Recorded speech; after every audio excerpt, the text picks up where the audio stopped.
Hey guys, it's DMT Tabletop Gaming, Troy here, and I'm excited tonight. We're going to be starting our look at Robert E. Howard's Conan, Adventures in an Age Undreamed Of, which is a 2d20 game put out there by Modiphius.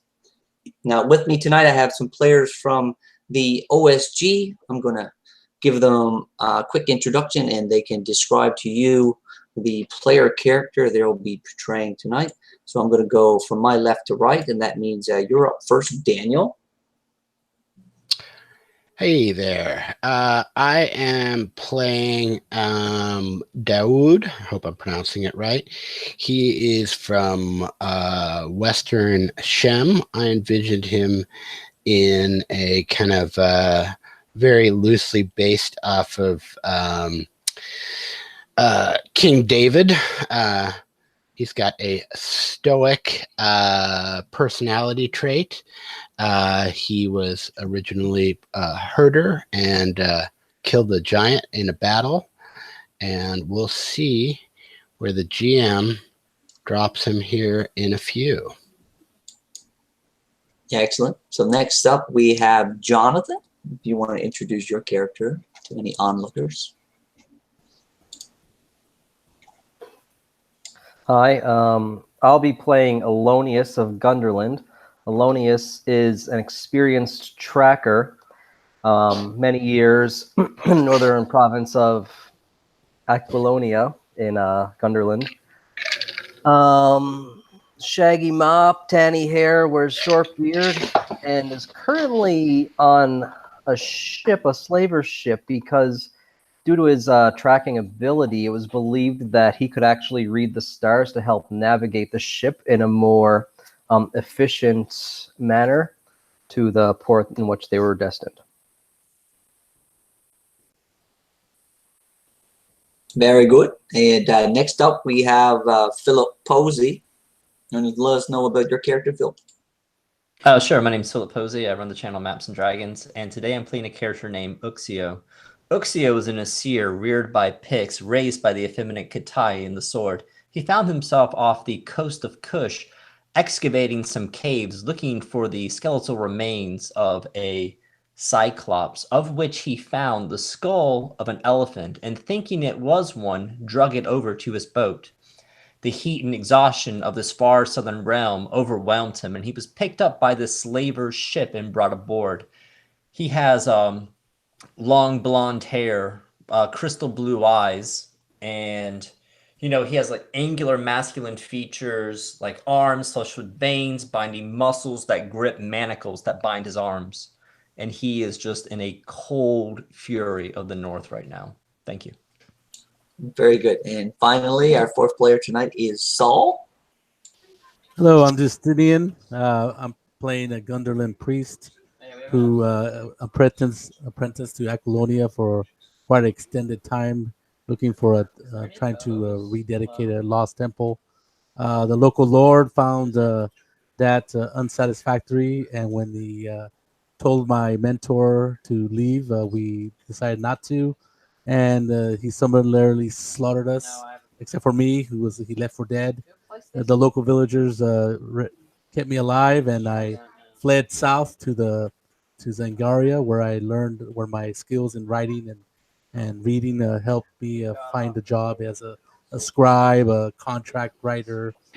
I boarded ships to explore the coast.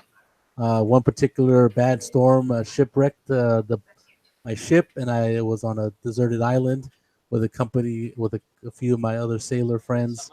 A ship on the horizon was appeared to be our salvation, but unfortunately it was a slaver ship, and that's who picked us up, and I became a slave. I looked like a madman. I looked like I have old priestly robes that are dirty and torn and quite disheveled. But even with that, I am an inspirational character where I speak, and I always try to profess for the god of Mitra. So that's who I am. Can I add a little addendum here? I didn't realize that we were talking about how we got on the ship, and I had totally envisioned it after his battle. There were, like I said, my character was a herder, and some of the other more powerful generals and people in the army did not like him coming up and the respect that he got from the troops, and they sold him out and got him out of there and on the ship. Okay, Daniel, for Dawood, would you say that within his own peoples that he would have some renown? Would he be known? New renown, fresh renowned as a warrior, but I mean, not a huge tradition of it, but like, you know, and also he didn't have enough time for it to fully spread. So definitely the people who were in the battle or directly peripheral or had heard about that, but it wasn't like he was engaged in a long campaign. It's not widespread. It's just you know, the individuals that were there during those individual battles. Okay, that makes sense. And there might be a buzz growing, you know, in some of the soldiers who said, "Hey, what happened to this guy who was successful in this campaign? Why did he disappear?" There might be some gossip going on, but no, he doesn't. He's not like a king or anything like that, you know. Or right, there's some nations between Shem and where we find ourselves now, and we'll get into that here momentarily. So we find ourselves the South Seas during the near the Black Kingdoms. You find yourselves on a slave carrack. Its name is the Black Hawk. It's quite known in these parts south of Stygia. 3 days prior, the ship, with several of its slaves already in its poop in the stockades below, had left the port town of Zabhela in Kush, and had started its long trek north, heading towards Stygia. Now, you guys find yourselves slaves, yes, but not as poorly suited or poorly situated as some of the other poor smucks that share the underbelly of this creaking vessel with you. You guys are perched upon a platform in a cage. You guys are special. You guys are being treated as fine merchandise, not to get spoiled along the way. From your vantage point, you can see down into the bottom of the ship. There is a muck, a dirty water just flowing back and forth with each ebb and flow of the ocean. And the poor rowers, slaves all, that find themselves down in that situation, every one of them, all 20 individuals, 10 per side, rowing this boat, seemed to be at the precipice of death. A beautiful Aquilonian woman, she's introduced herself as Delia, soon after leaving the port, had started her initial conversations with each of you, quick moments when she could get down below, away from the slave master, she herself being a captive, would talk to you about her desire for freedom and how she was working on a plan to enable you to also obtain your freedom. She's a beautiful woman. She doesn't have a problem showing off said beauty to try and get each of your attention any way she can. Through the two barbarian men, she leans over suggestively, showing her ample bosom. To the robed man, she immediately recognizes him as a priest of Mitra and appeals to his godly nature. To the man from Shem, she knows little, but she offers him a kind smile and the promise of riches if they can help her get free of the ship. She tells you that soon her plan will come to fruition and to be ready. She has ascertained that your materials that were taken from you are stored in a adjoining room just over there. She puts her finger over her shoulder, pointing to a small set of stairs leading up to a mid-deck, halfway to the deck proper above. Soon, she says, as she offers you a wink and a blow of a kiss about Dawood, and she skimpers back up the stairs, the ladder up to the upper chambers. Not long after she's gone, however, couple hours, it's getting late in the day. You can feel the old ship start to creak. You can feel the boards give way. Springs of water start to seep into the boat. The boat heaves back and forth violently. The poor slaves in the bottom of the boat, many of them fall over, barely strong enough to keep their face out of the now growing water. You guys, are any of you seasoned sailors? I am, yes. Have you seen rough seas in the north? I would imagine you have. That's all that they are. You recognize that this ship is in danger. The ship is starting to come apart at the seams. So you said that the sun is setting around this time, Troy?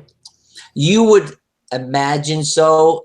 Earlier in the day, you were able to see the sun rays coming through some of the floorboards above your heads. Because I was going to say, like, maybe through the floorboards or the cracks in the hull, we would see just this, like, beams of red, like, just cast over the ship as if like a blood sky is taking over us as the sun's setting. I don't know. Sounds good. I like it. So, as Oxio has stated, he looks up to the red sky. He realizes that it is night, or night is soon to be upon you. And with his sailing history, he knows, in fact, that Delia better return soon with the keys to get you out of this cage. No keys killed. So are we all together? You are. All four of you, as I was stating earlier, you guys are like a prized foursome. Right. There are a couple other people in as well, but you look like you're able-bodied men that might fetch some good value in Stygia, whether they were going to throw you into fighting pits or stud you out or whatever their plan was. You are different than the poor smucks that are down in the sea waters below.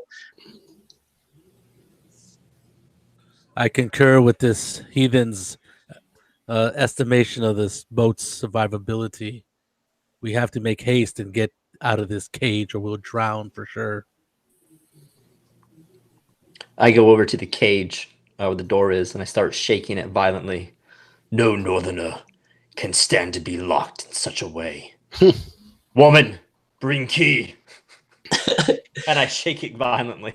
I love it. He's trying to break through. It does look like it's made of wood. It looks like it's some strong palm or something that's got some flex to it. So it might be hard to break, but it's also just tied with twine and the edges burnt.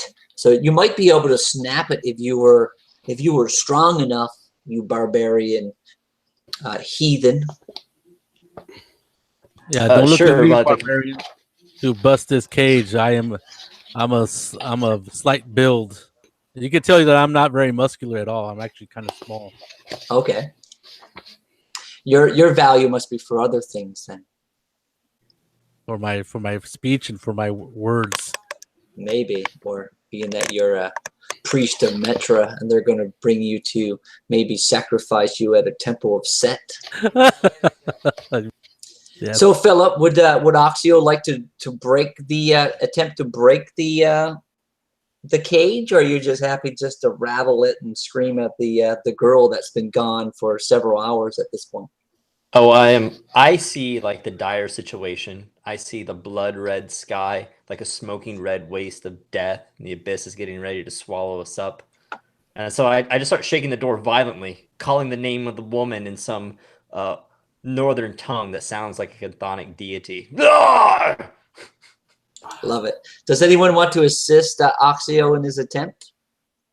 I actually would like to counsel him to keep his tone down. I'm not saying that don't break out, but let's not draw attention to ourselves. Do you speak Nordenheim? Oh, yes, good question. I forgot about the language. So my character says to yours, blah blah blah blah blah blah blah blah blah blah blah blah blah. Oh, so you're doing the hand gesture. Okay. You would just see like this swath of blonde. But I could just be insulting you. Flow over my shoulders, and I would like make an angry grunt. Okay, Oxio, the difficulty for this task is going to be difficulty 3. It's not going to be easy. This was designed to hold strong men. So the difficulty is going to be 3. So you're starting with 2d20, and you're going to be doing a athletics check, which is going to be your brawn, and if you have any expertise in athletics itself, that's how you're going to generate. I have an expertise of 4. And your brawn is? My brawn is 10. All right, so anything under a 14, you roll 2d20. You need to get 3 successes. I would like to spend a momentum. All right, you can spend a momentum to get an additional d20, which is leaving you guys with 3 starting momentum. You can also, if you want, spend an additional momentum to get a 4th die, or you could give me a doom to have a 4th die. Yeah, I will give you a doom. Bring the doom up to 12.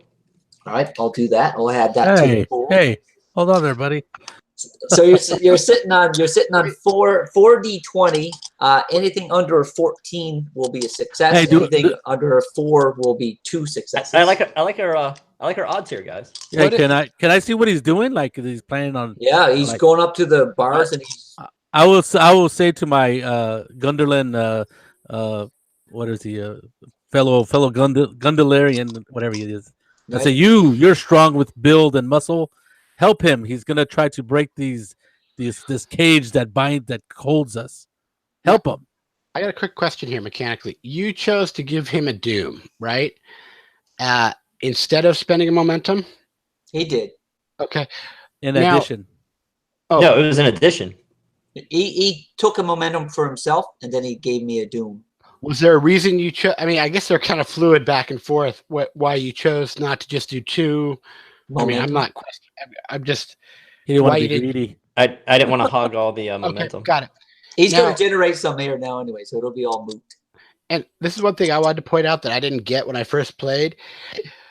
Sometimes it's worth spending a chunk. I'm not telling you to spend any more here. To spend a chunk, because any successes that you get on top of what you need, that goes back in your pool. Henceforth, the momentum of it. So just for sure. No, definitely. You definitely. No, the good advice, man. You definitely want to succeed well, because anything that you spent, most likely you'll earn back. Troy, do you want me to roll and narrate, or roll and tell you what I got? You roll, decipher your die. Anything over 3 successes is additional momentum. So if you want to, let's say you roll 5 successes, you can spend 1 or 2 of those momentum to even enhance the success if you want, or you can pool them for the rest of your companions to use later. So you need 3. But I'm only rolling 4 dice. That's correct. Anything under 14 is a success. Anything under 4 is 2 successes. What if I roll a 1? Is that an additional momentum? It's still 2 successes. Okay. All right, here we go. All right, so that is a 6, a 2, a 6, and a 14. All right, the 14. What do you mean? Good job. So a 6 and a 2. All right, so the 6 and a 2. That's I got a 6 and a 2, a 6, and a 14. All right, so you got 4 successes. So you have 1 additional success beyond the 3 you needed. So the bars are going to give way to your barbarian might. You can get 5, didn't he? Did he get 5 successes? What was the number? Right, so I 3, put my 6, hands on this like Samson on the fucking pillars, 6, right? 2, 3. I got 4. And everybody remember your target, your focus, because anything. Yeah, you got the 2 for that. The 3 was 2 successes. Right. Anything focus is a double success, right? So. Oh, my focus is 4. in athletics is a 4. That's correct. So you got 2 successes for the 3, and you got 2 additional successes for the two 6s that you rolled. So you rolled have 14. So is it equal? Oh, or is oh it yeah. under? No, if he had 14 as his fourth roll, you're right. That is Yeah, a so success. he has 5. So you got 2 additional that you can spend to enhance your success, or you can put them back in the dish. I'm going to put them back in the dish for the other gentleman. Thank you. So you have succeeded. So you go ahead and narrate Oxio's attempt at crashing or crushing through this. So he walks over to the door, and he shakes his arms, rolls his bull neck, and grabs these 2 bars made of wood. And as he does so, the wood around his hand begins to buckle, and his sinuous back begins to flex, and he pushes into the door. And as he does, it's almost like you can see the blood reach up toward his face, and his whole head goes red. And he's just transfixed, and as he does, his hands just impale through the wood, and it shatters in front of him.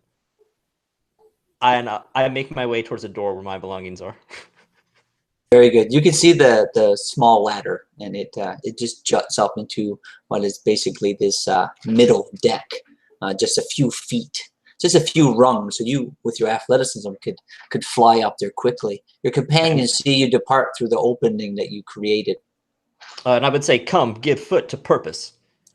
I don't know if you'd understand me, but... Right. You're saying it in your Nordenheim language, your Eastern language, the Northern Barbarian? Okay, I would say it tried in the Eastern language, and it would sound like the dropping of silverware. Nice. As you start to go up the ladder, you can hear the poor fellows below you. Help us! Do not leave us here. They're saying in several different languages, but they all seem to be communicating the same thing as they barely are able to pull their upper bodies out of the water, which has risen from 6 inches of depth up to 2 or 3 feet of depth. Barely, their torsos almost completely submerged as the water starts to flow into this chamber. What is everyone else doing as Oxio flees? As Oxio flees, I'm gonna put my hand on the what is his name? I forgot his name. Alonius's shoulder and go, follow him, and I'll try to push him, even though I'm not even quite strong enough to push that big brute. Well, I thought that the fool was going too far, but he managed to do it. I guess we'll follow. And I'll leave the swarthy-looking guy behind me and not even look at him. Can I nominate? Jay? What is it just Jay, or what's your full name? Jonathan, but his character's name is Alonius. Jonathan, I want to nominate him for like extra 50 experience points for channeling Arnold.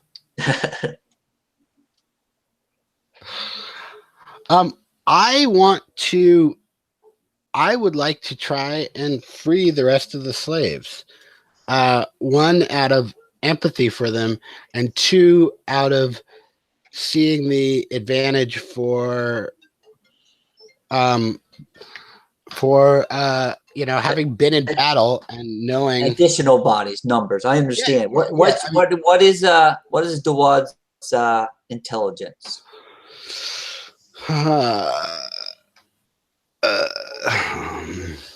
And he is not a seafarer, you said, correct? Yeah. His intelligence is 8. Okay, not particularly educated and not knowledgeable of seafaring. You plunge down into the water. The cold water quickly raises up your shin, up to your crotch, and you whimper against the bitter iciness of its feeling. As you reach down for the first slave, you can almost feel the limpness of body in your hands. There's barely enough strength there to lift himself out of the water. What would you like to do? You get the general feeling, being around able-bodied soldiers, that this man will be fodder at best, just dead weight to be carried and or potentially get in the way of able-bodied men like the large barbarians you see fleeing up the ladder without you as the water pools in around you, now up to your waist. Do I see this guy, this fool doing this? Yeah, he's just splashing around. He's just trying to get to the chains that wrapping the first individual. There's 10 individuals here. Plunging your hands in the water. It's very cold. Fool, they're already dead men. Get out of their water before you join them. I'll yell at him. I don't know why I'm bothering, but I'm yelling at him. Can anybody see the camera? I give him like the blessing of my God and leave him to his fate. No! Don't leave me like this! Please! Something hit me over the head. Do not let me drown. He starts to scream in mercy, looking at you with just nothing but fear in his eyes as the water is now up to his chin, slowly, ever millimeter by millimeter is reaching his lips, and he's trying to keep his nose and mouth out of the water. Don't let me die like this! And he's clutching for you, grabbing your garb and your clothing. Not strong enough. His grip releases as if it was a toddler holding onto a bull. I move away. I'm gonna pull out my stoic character trait on this. That I tried. Life's rough. Sorry, brother. Good man. All right, so you turn your back to them, and moments later, you hear the gurgling sounds of the engulfing of the water first takes its first victim. Oxio, you break through up into the second chamber. You see strewn about a litany of items and collectibles that have been taken from the slaves that have been acquired through the last 3 months of work that this slave ship has been undertaking through these lands. You spot your axe and your sword immediately. Your other smaller belongings are strewn about as well. Is it cool to say, like, I was just, like, in a loincloth, and now I'm just going to fucking take random people's things? You could totally do that if you had nothing. Yeah. Yeah, so I'm going to say, like, I see a small rune stone and a leather thong. I put that around my neck. That was a family heirloom. Next, I grab a Mel vest. I put a helmet on my head. I grab a battle axe. I swap it on my back, and I pick up a huge, hulking, two-handed sword. And I fucking go to rush upstairs to fucking kill the crew. Yeah, that's me. You're for battle that one, I see. I'll take my time looking for my trinkets and my medallion for Mithra, and my scroll case that has maps of the coast and of the world, and just little things like that in a small bag. I pick up a simple sword. If it's my sword, it's small. It's more like a saber, because, like I said before, I'm a man of slight build. And then I'll walk slowly out of the room, making sure that there's nobody out there, but no enemies anyway.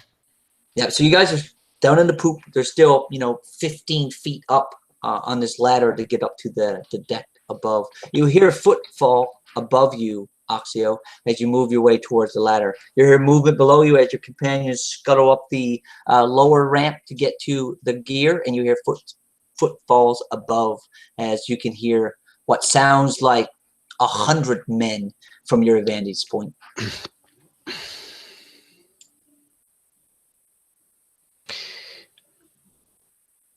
Can I backtrack here for 1 second with a question?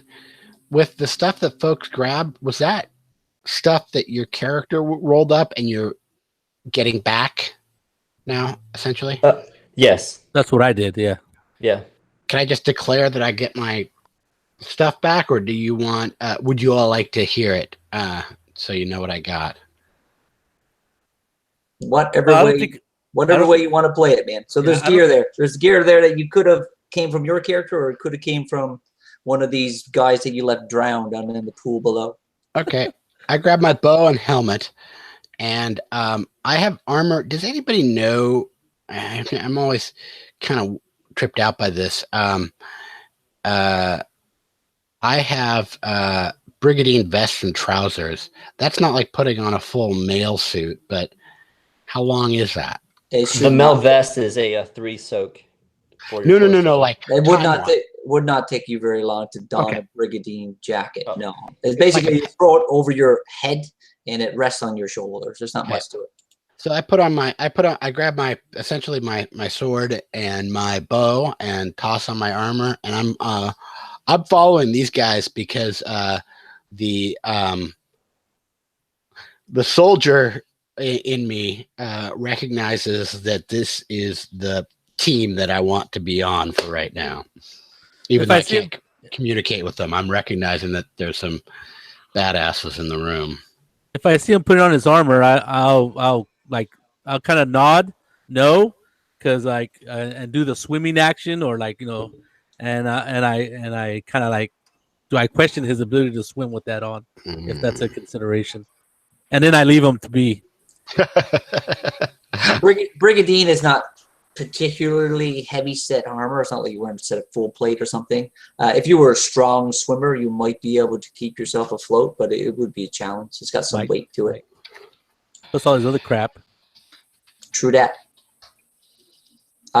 Alonius, you've been overtaken by the smaller Shemite man as he scurries back on the heels of your Gunderland companion.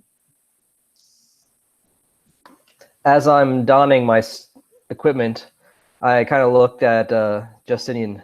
Justinian, I think the incomprehensible fool ran away with my battle axe in his haste for blood. I'll have to exchange it when I find him. Don't worry, you can take it off his dead body when he reaches the top. I'm sure there'll be plenty of enemies to kill him. As you finish that word, his dead body, you hear a shudder in the ship. And you can feel the planks underfoot and all around you start to give way. You can see visible cracks start to appearing in these ancient woods. Oxio, you're just about to get your hands up to the upper decking. Your fingers stretch over. You're about to heave your massive form over when that wrecking movement of the ship happens. I'm going to get you to test once more your athletics in order to maintain your grip. Otherwise, you're going to plummet down onto Justinian who's below. And Philip just dropped. I'm going to roll the die for him. You guys can let me know how many momentum you would like to roll. He's going to roll under 14 on these dice. The difficulty is going to be 2. That's just to keep us on our feet. To keep a grip so he doesn't fall down on you who's trailing him up the ladder. For him to keep his grip so he doesn't fall backwards into you. You could probably use a momentum at least. Is he rolling only 2 dice? Yeah. The standard is 2? Oh, yeah, give momentum. All right, so he's going to roll 3 dice. He needs to get under 14. Oh, yeah, anything under. He rolled a 16, a 2, and a 4. So he generated 4 success. He needed 2, so that means he's going to generate 2 more to the momentum pool, which maxes you guys out at the 6. I believe it's 5 or 6. Do you know the answer to that quick? 6. 6. Okay, you guys are maxed out at 6. Oxio maintains his grip, and with a powerful heave and a grunt in his guttural barbarian tongue, you see his feet depart, and he now pulls himself up onto the deck proper. Philip, in case you missed it. What happened? What happened? The boat starting to rip dead. apart. The boat is starting to rip apart at its seams, and just as you were about to pull yourself over the lit onto the deck above, the boat rocked violently to the left and the right. You almost lost your grip and balance momentarily, falling back onto Justinian, but your barbarian strength and dexterity was able to maintain your grip, and you pulled your body up onto the deck above. And as you do, that red sky that you saw earlier, you can see now as darkened. There's black clouds. You can barely see the stars above. There's traces of lightning flashing the sky and illuminating the chaos that's all around you. You see water, waves the size of 20, 30 feet higher than the prow of the ship, crashing over, pushing black men, these beasts from Kush, these uncivilized men like yourself, but so unlike yourself, back and forth, slushing around in the water.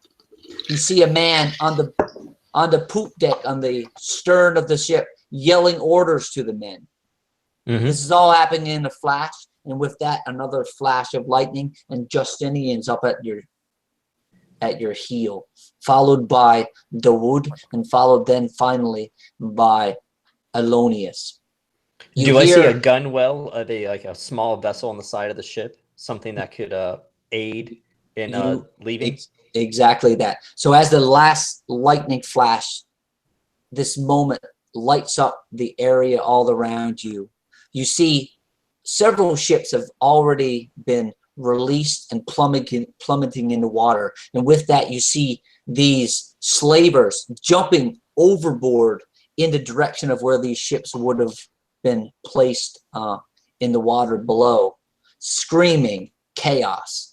You see another group of men, maybe 6, maybe 8, hard to tell with the chaos all around you, unfastening the knots and ropes just past you would have to traverse the entire deck itself to get to the far side of the ship where they're working on these ropes. And just as you see that, you see the beautiful female form of Delia coming your way.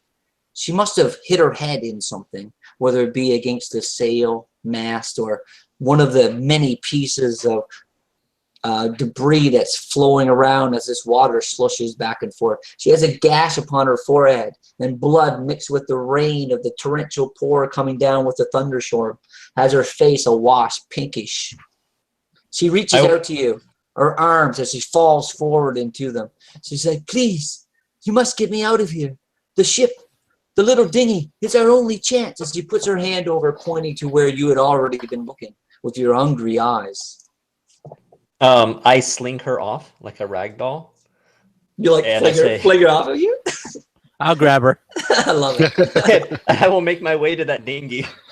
Yeah, and I'll tell him what he's already doing, but just to sound important, I'll tell Oxio, even though I don't know if he understands, to secure that vessel or that boat for our escape.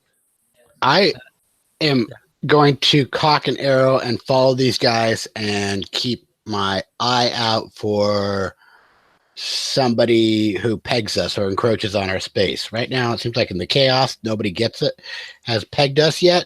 But I'm going to draw my two-handed sword like a lightning rod on this fucking deck. I love it. Okay. And it is chaos, dude. But like I said, I can't even describe. You had no understanding of how many slavers were aboard this boat. But I would say at this point, if some have already went over the board, there's probably still 30 or so individuals either being sloshed about or are about to come towards you. You can't tell in this moment. This is the very first moment of you all just getting up onto the deck itself. We'll finish out this turn, though, with Alonius deciding what he wants to do as well. Dawood's got his archery supplies prepared. The large barbarian man is sporting a two-handed sword ready to kill Alonius.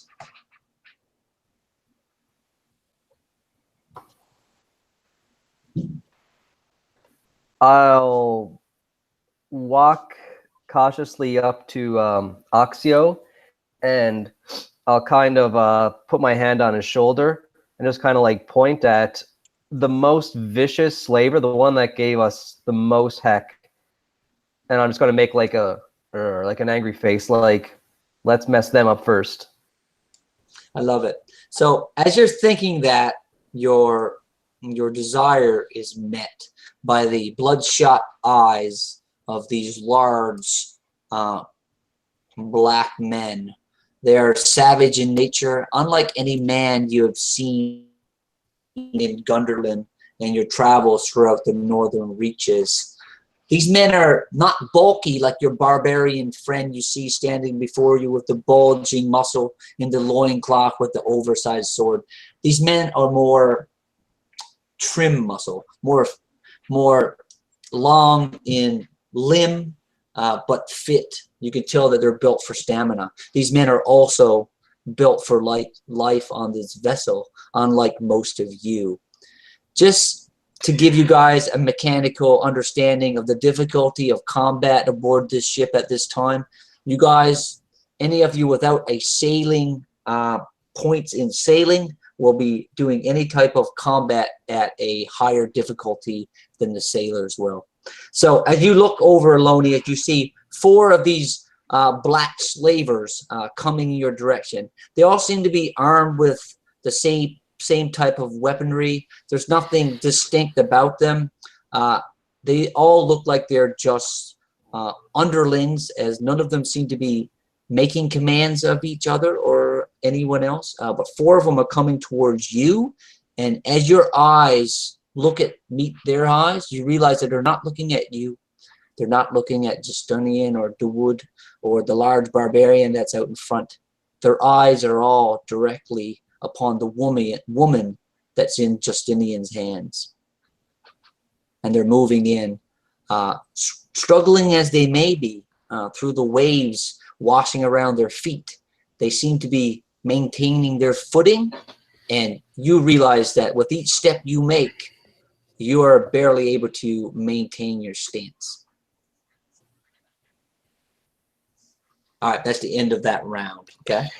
Can we pause for like a 3-minute bathroom run, get beverage, blah, blah, blah, before the blood starts flowing? Yep, go ahead. Make it quick. I see it coming. I'm not going anywhere, but go ahead. The combat's We'll be right on. back. Sure.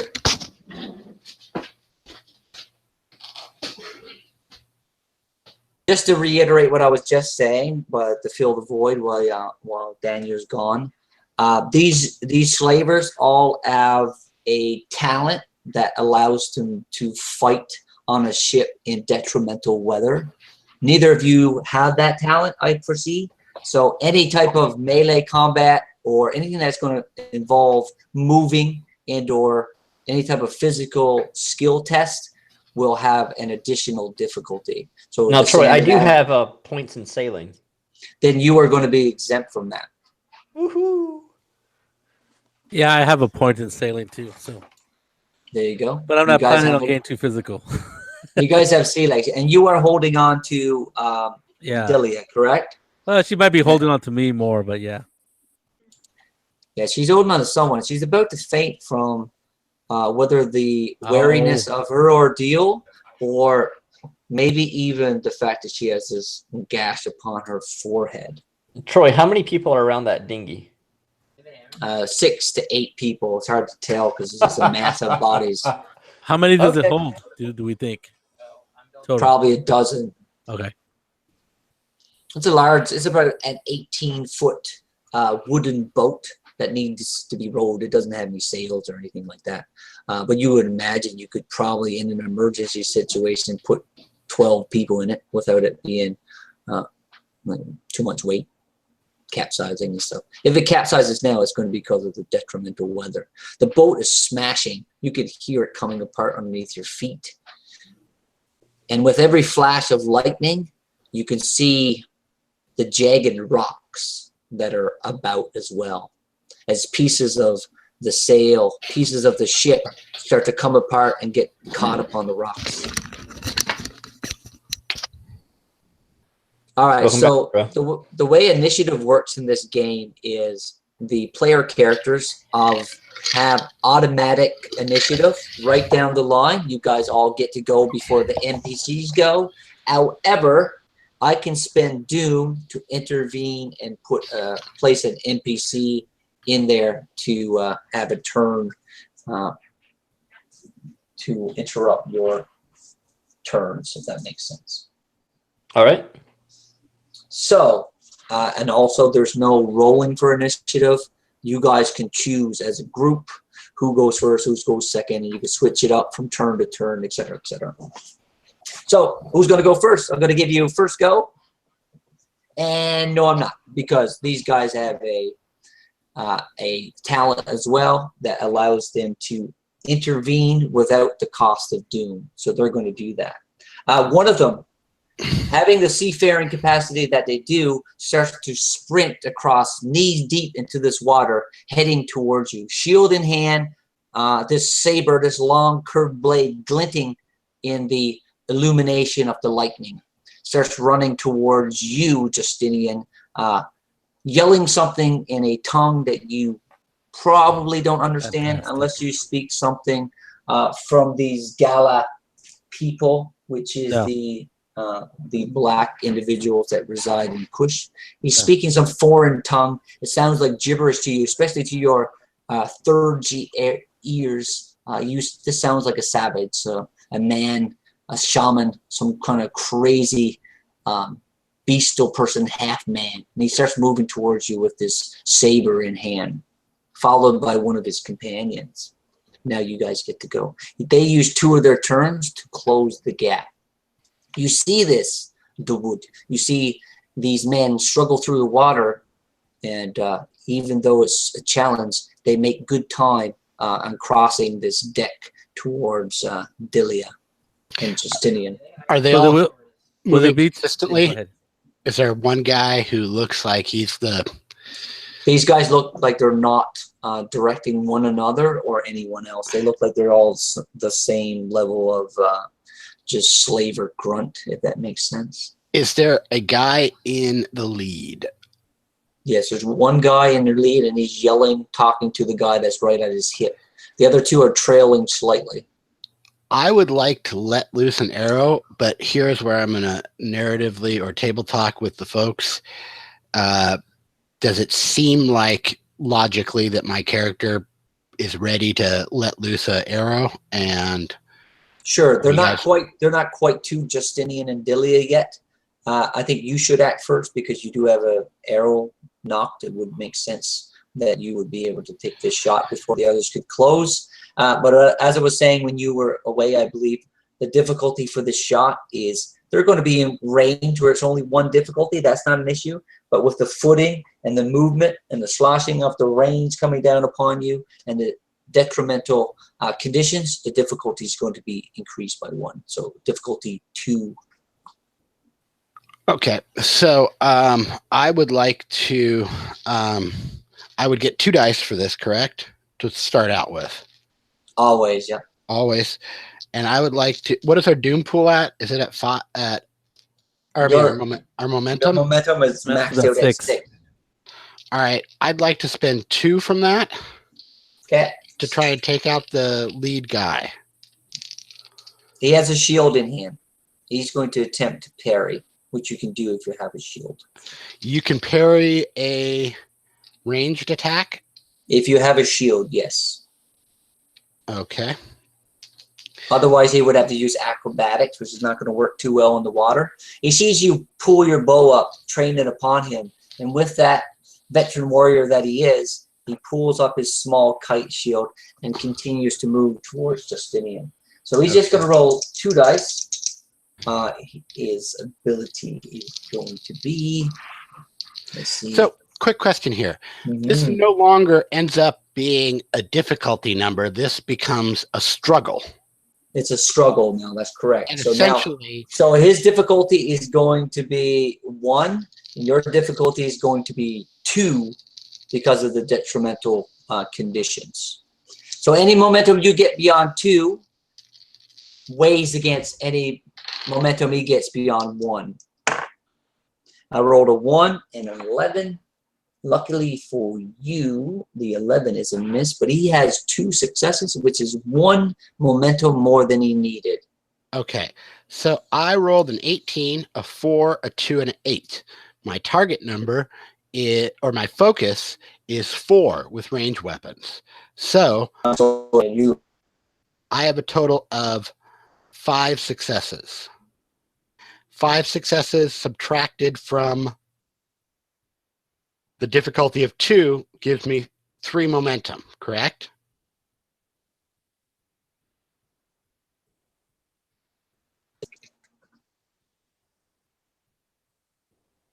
Hello? Did I mute? Did Troy drop? No, No, I I can think still hear you. I think Troy's connection is kind of stuttering. Hmm.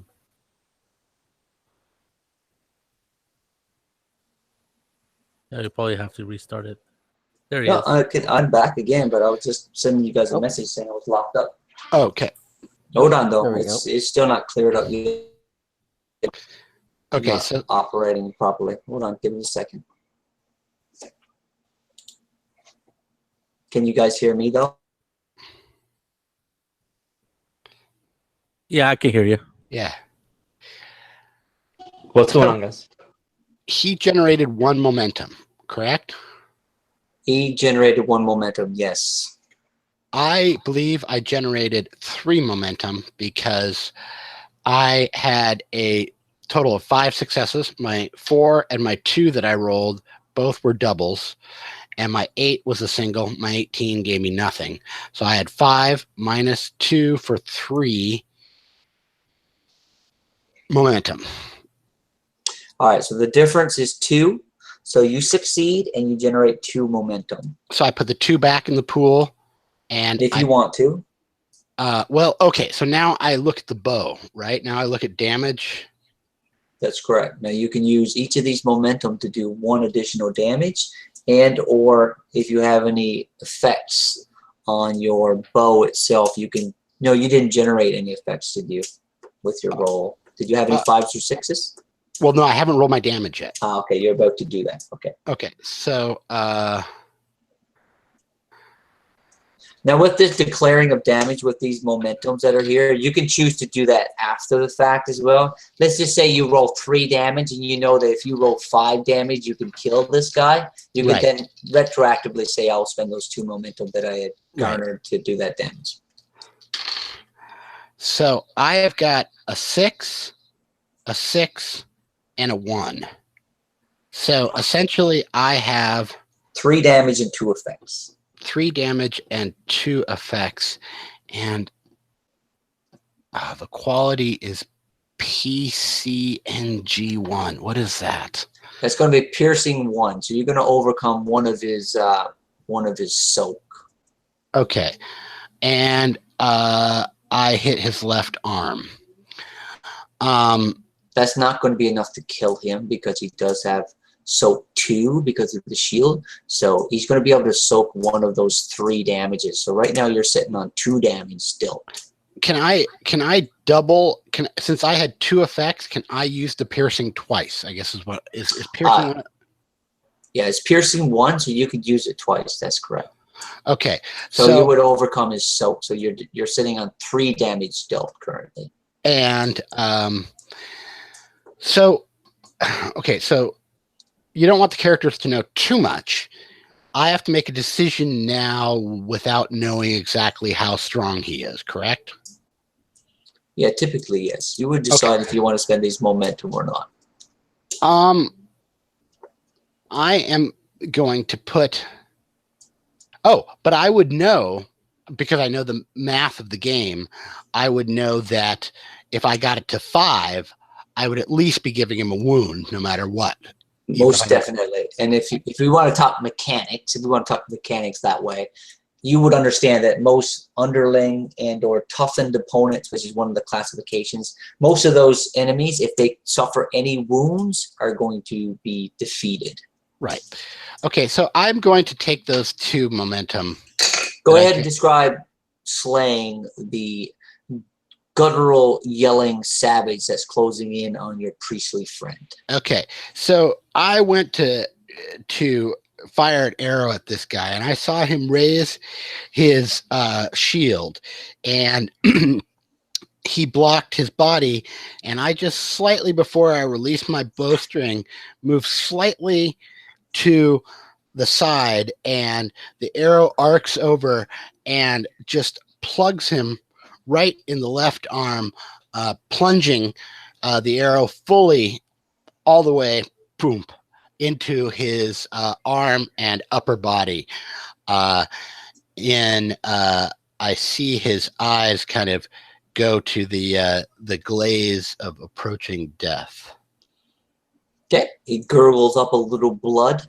Again, another flash of lightning, and against the white of his teeth and the black of his skin, you see this crimson red drip down his chin, and he falls over into his companion, who, much like Oxio throwing away the girl moments earlier, he tosses his dead companion into the sea, or into the water that's slushing about onto the deck.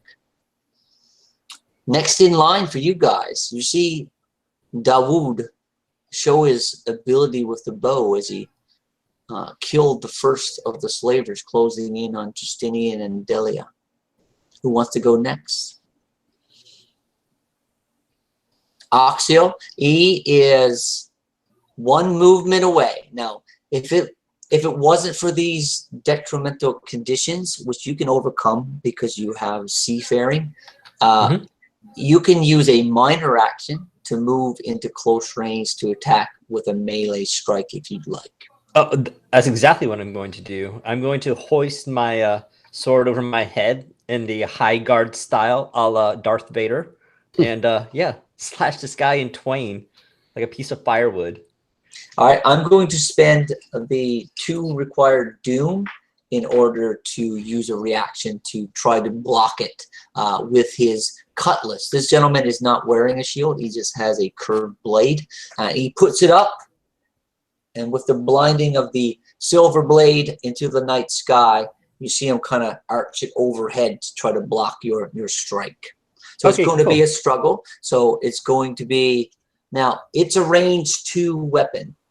What is your It's a range 3 weapon. Yours is a range 3 weapon, so that's fine. Yep. He's not going to get any. He's not going to get any benefit for defending with a larger weapon in this case. Okay. So he's just going to roll 2 die, and actually I'm going to spend a additional doom to roll a 3rd die, as he understands the size of yourself and the size of this weapon. If he doesn't parry it, there's a good chance that he's going to be cleaved in twain. All right, here we go. I rolled a 16 and a 15. That is 2 successes. I also rolled 2 successes. You didn't want to spend any momentum or give me any doom to have additional die? Yeah, I will spend a momentum. All right, I'll let you. Technically, you should have said before, but we're learning the game. So yeah, spend a momentum or roll an additional die. Because right now we're sitting at a 5. Let's see what happens. I rolled an 8. Okay. So that's another success. 3 successes. All right, so he puts his sword up, but the power in which you're wielding this larger weapon, you cut through his parry attempt and connect with flesh. Ooh. So I'm going to roll 5d6. That's the weapon, yes. Yep. And you're going to get your plus to your bonus damage. That'll be +2. Yeah, he's not wearing a lot. He is wearing very little. He's just wearing a few rags and not a lot of ability to push aside any of this damage that you're putting upon him. All right, so I have a 5, a 6, and a 2. My effect is vicious. So each of those are an additional damage. So right, the 5 and the 6 are additional damage. So those are 4, and the 2 is 2. So we're looking at 6 plus 2 is 8. So you kill him. Oh, can I describe it? Yeah, you sure can. But how many additional? So the difficult. Oh, sorry, that was your damage roll, yeah.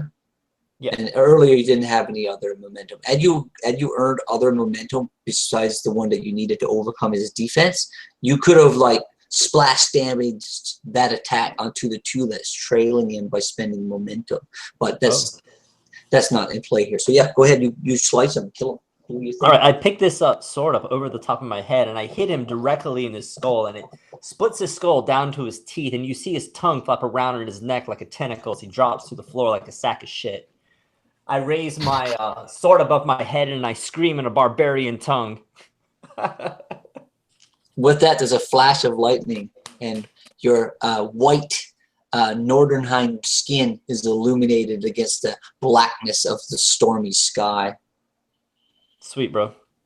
And then on the poop deck, further back still from the dinghy that you're trying to get to, you see a larger man, slender. This one wearing what looks to be colorful garb, where the others are wearing rags and tattered cloth. This man is wearing finery made of satin, jewels strung around his neck. In his hand, he has a whip. He's smashing it down into the water that's now pooling around his feet as well. each side of him, you see these large, muscle-bound men, unlike these skinny individuals that you see mucking around upon the deck. He's yelling orders, again, in his Kush language, this language of these blacks from the Black Kingdoms. He seems to be a man in control. And with it, you see the two men that were approaching with the two that are now slain at their feet look back as if they're going to flee, and then they turn back once more towards then what was her name? Delia. It's your turn, guys. Who's left to go? It's Justinian and Alonius. I would just say, Alonius, take care of those two heathens. Okay, I would like to charge with my spear and try and drive it into the abdomen, lifting him just slightly enough to go over the edge and into the water. Okay, I am not going to do a reaction because this guy is kind of still half looking over his shoulder at the commands of his at the slain captain. So you can go ahead and straight up attack. Difficulty is going to be 2 because you do not have seamanship, correct? I apparently I do. I looked 3 times. It took me multiple times. I have 8 dots in it, or 8 points. In seamanship? What? Sailing? Sailing? You can only ever have 5. 5 is like a max. No, your 8 is the coordination. 8 is the attribute. And sailing below that will have a number if you have anything. An expertise and a focus. What do you see? Sailing 8. Oh, so no. So coordination is going to be 8. That's going to be your. Is that your target number? Your TN? Yeah. And what's your coordination above it? 8. All right. So yeah, you don't have any points in sailing. Okay. So. All right. So in that case, your difficulty is going to be 2 to hit this guy with your spear. Okay. Sounds good. And he's not defending, so you're starting with two die as the standard. You guys are sitting still on the 6 momentum, and you can give me doom. Did somebody return momentum to the pool? Because I sucked out 2. Remember? Yeah. Who did the last attack? Philip did, and he spent how many? 1. I spent 1. You spent and 1. Then okay. Yeah, he didn't generate any. So we're down to 3, correct? You're at 5. No, someone else generated the replacements in the previous attack. You're at 5 right now.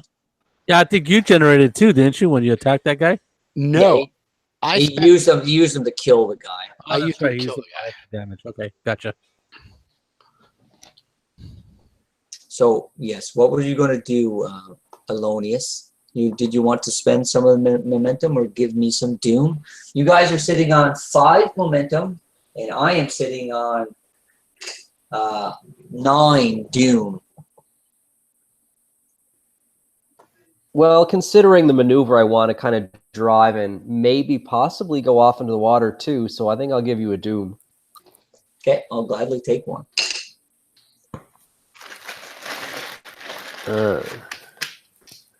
Okay, here we go.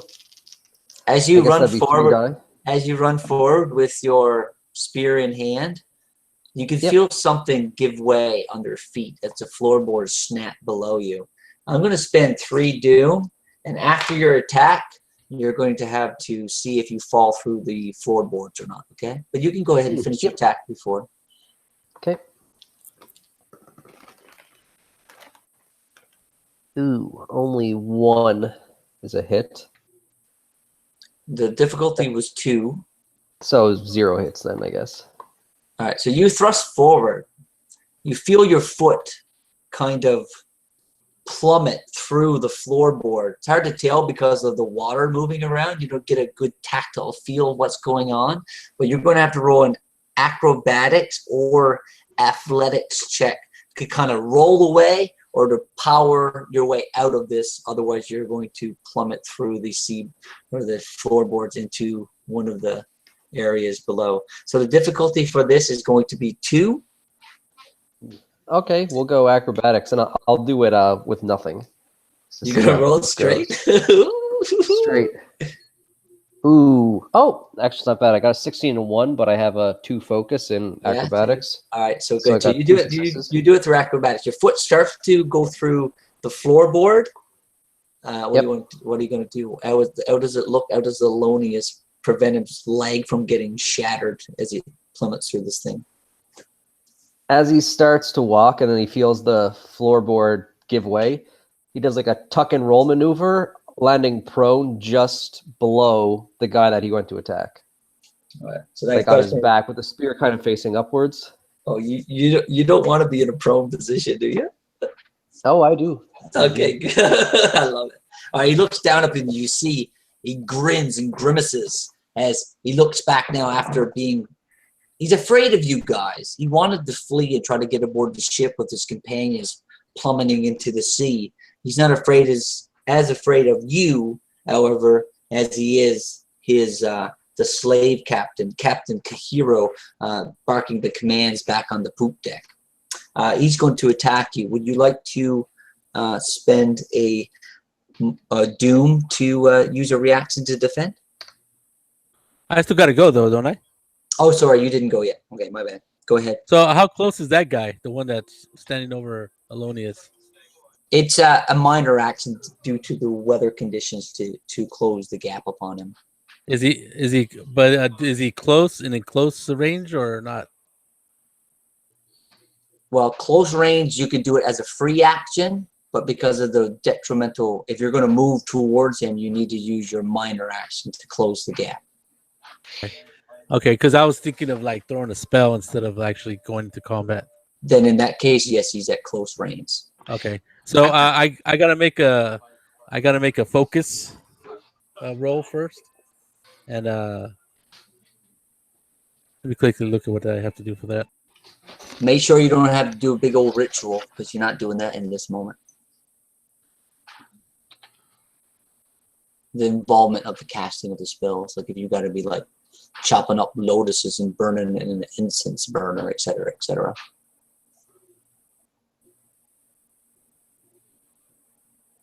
No, I don't think so. It's dismember, so it's pretty quick and dirty. I love it. He's looking down at Alonius. He bares his teeth. He's about to come down with his saber.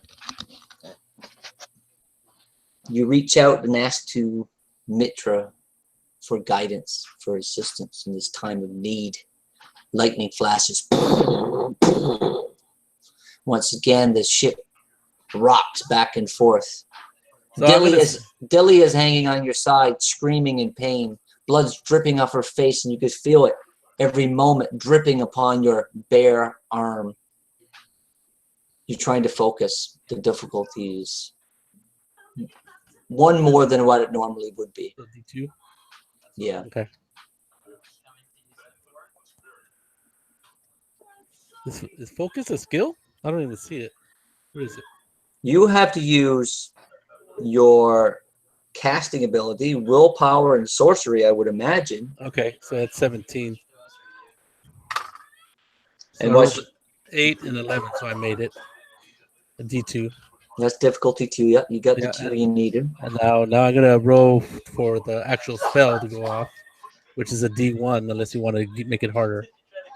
No, go ahead. I'm gonna spend a momentum, so I rolled 3 dice. Love it. You guys are sitting on 4 now. And I rolled a 4, a 7, and unfortunately a 19. So I made the spell go But there's a off, complication. but there's always a complication if I fail on any of my dice. Got it. All right. So So I do 4 wounds or 4 dice. Yep. So let's see, it's a D1. Let's see, it's under. Oh, but I got it's under my focus. I mean my expertise. So I get 2 successes. That's 3 successes. Okay. So that's That's good. 3 damage. No, it does 4 dice. Okay, you're gonna roll that now. Yeah. So I did 2 damage plus an effect, and effect is piercing 3. All right, so he's not wearing any armor anyway, so that doesn't matter too much. Nope. So you had rolled 2 extra momentum on your spell cast, right? So you got 2 of those you can spend for damage too if you want. Right. I will. No, actually, what I'll do, yeah. Let me look real quick what I can do. Yeah, there's some. Yeah, you can go ahead and amp up the ability of the spell too. Exactly. That's what I'll do. I'll spend the 2 momentum to add the damage. You see the saber about to descend upon Alonius's exposed body, flopping around in the water. He appears to have tripped over something, but it was lost underneath the waves. You couldn't really tell. He seemed like an able-bodied man, but his first move with the spear, he went face first into the water below. Yeah, so I just say a couple words of power, and I try to time it with the lightning. So I try to disguise my spell as much as I can. And with the weather and stuff, I'll try to see if anybody doesn't realize what I just did. Okay. What does the dismembering do? It affects the body. It can cause rot. It can do anything depending on the nature of your deity. So what does it look for this guy? You see his exposed arms as he's about to, like I said, chop down upon your friend with this blade. So basically, it looks like something that explodes out of his like arm or chest area, like a parasite maybe comes out, and just it's like a implosion from inside his body, just like a bursting huge boil coming out with blood and water. He reaches down to his elbow and then to his forearm, and as his hand descends down his elbow towards his wrist, you can see that he's trying to push away this big bulbous mound that's growing. And as he gets to his wrist and holds it, and you can see the agony upon his face as you look up Alonius, you see this big bulbous balloon give way, and with it flesh and gore and blood descends down upon you and upon the water around you. He screams. He's holding it. And he takes a half step back. There you go. What is this foul magic? He says in his tongue that none of you understand. Good. There's one remaining. He looked at his friend. I'm going to roll a morale check for him. He looks at his friend whose arm just gave away, and he's got like just a skeletal form of his forearm remaining. He's going to roll a morale check, which is willpower and discipline. He failed. He turns to run away. Oxio, you're standing there, and Alonius, you're there as well. You both I'm going to attack him if he's playing combat. You can't. So you get, this is a reaction. You have to spend a momentum. I do. Did you already use a reaction earlier to defend? I didn't defend on anything.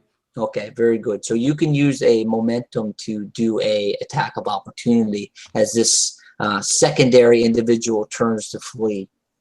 Okay. What's the difficulty? Difficulty is going to be 1 for you because you have seafaring. Excellent. All right, here we go. I roll an 18 and a 15, 2 successes. All right, you can roll your damage. All right, damage is going to be 5d6. All right, so I roll a 6, a 5, and 2 3s, and a 4. All right, so the 3s and the 4s are duds. The 2 6s are 2 damage, and you roll 2 effects, which are an additional 2 damage because you have vicious. So you're sitting at 4 damage right now. But also melee, I have a plus 2. All right, so this guy's back's exposed to you. You can see his spinal column. It looks ripe for the reaping. Go ahead, describe Oxiel's slaying of this man. So this time I am in down guard, and I swing the sword up from hip to shoulder, and the spine cracks open like a limnectomy, and the nerve the embryonic fluid of the cord just like flings out all over the night, splashing onto our faces. His body collapses, and he's like pulling and prostrated and jumping and splashing in this water. I point the sword over towards the dinghy. How much further away are we? You haven't moved hardly any distance at all. Now, to move across this, now you can imagine barrels are moving about. The sail riggings have all smashed apart at this point, and that's fluttering around as well. There's 3 feet of water up to your knees, moving with some momentum and some inertia as well. And the boat itself seems to be, at any point, could either snap in half or roll over onto the what you now imagine is coral or rocks that are all about you. So to move across here, it's going to take your minor action. It's going to take one of your standard actions. So instead of the normal minor action that it would take, it's going to take you a full standard action to close the gap to the 6 or 8 individuals that are manning the dinghy. So think of it as, let's just use a D&D analogy, if we will. In D&D, if you want to do a sprint, it's the same thing here. You would have to use your small action and your big action in order to sprint the distance. It's basically the same thing in this situation. Instead of the normal, it was a small action. And how many men are at the dinghy? 6 to 8. There's a mangle of flesh and bodies moving around, so it's hard to get a head count, if you will. I will go half the distance. All right. Hey, Troy, I forgot about my complication. Did you? I just kind of said that I might have fallen on my back, or are you going to do it later? No, I'll just take the doom. Okay. To make it easier, because I don't want to retroactively do that now. Gotcha. Okay, so the man with the exploding arm is still alive, Oxio, as you run by him, or you want to chop him down as you go through?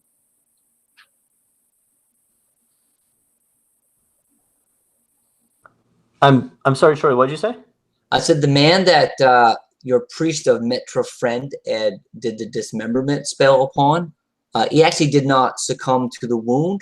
He's just yelling there in pain. So if that was lost on you, you can retroactively attack him instead of moving the full distance if you'd like. No. You're running for the dinghy. Yeah, I'm going for the dinghy. He means nothing to me. Yeah, he's not even in a position to attack you at this point. So you run right by him, and he still seems to be predisposed with the agony that's still racking his body from this blown apart arm that he's holding.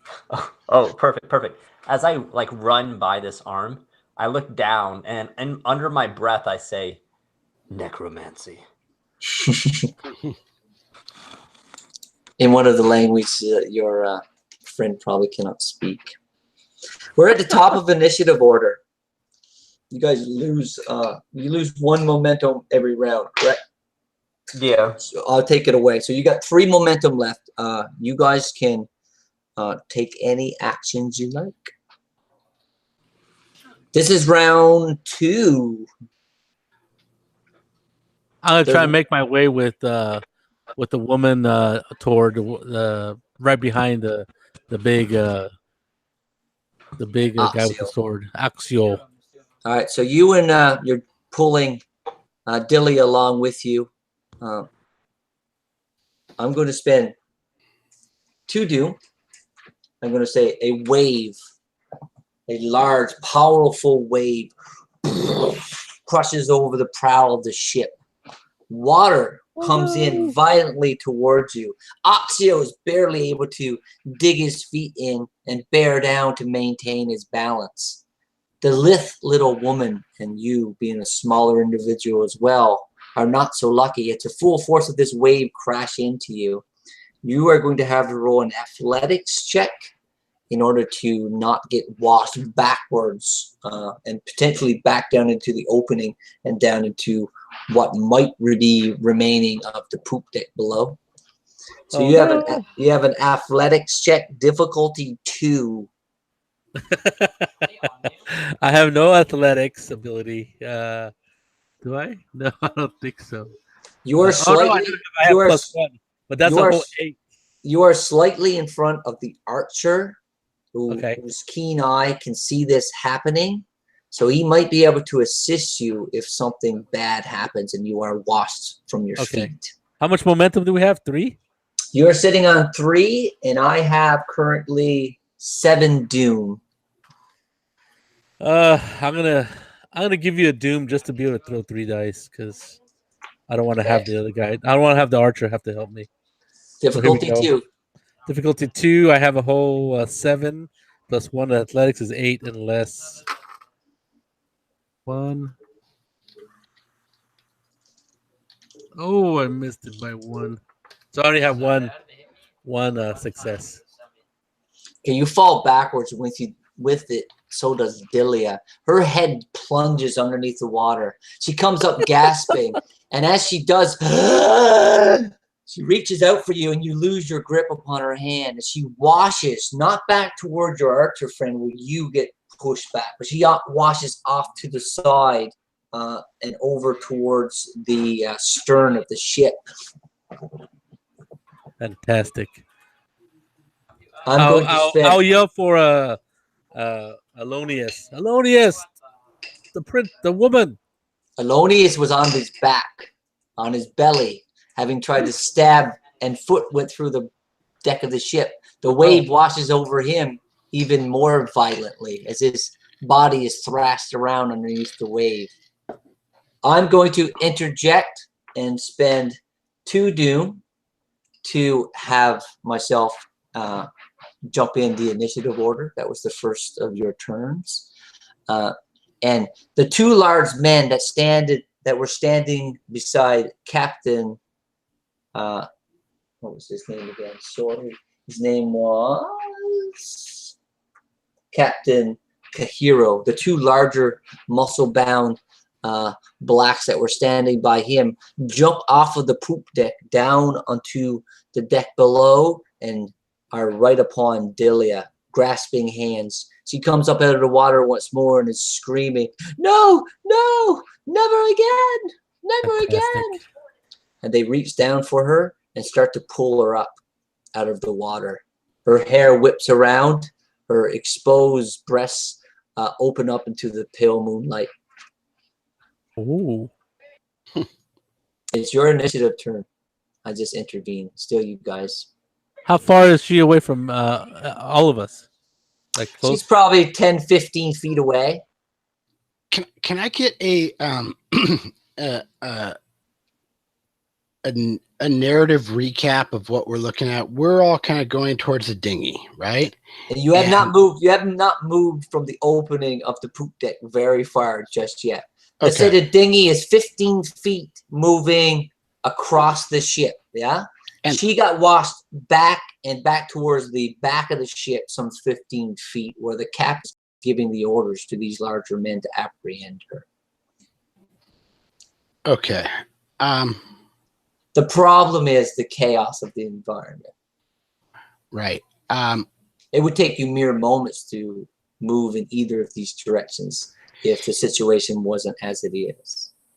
Can I move towards... And if I'm interrupting anybody else who thinks they should go first, please shut me down here. I'd like to move towards the dinghy and let loose an arrow at the captain.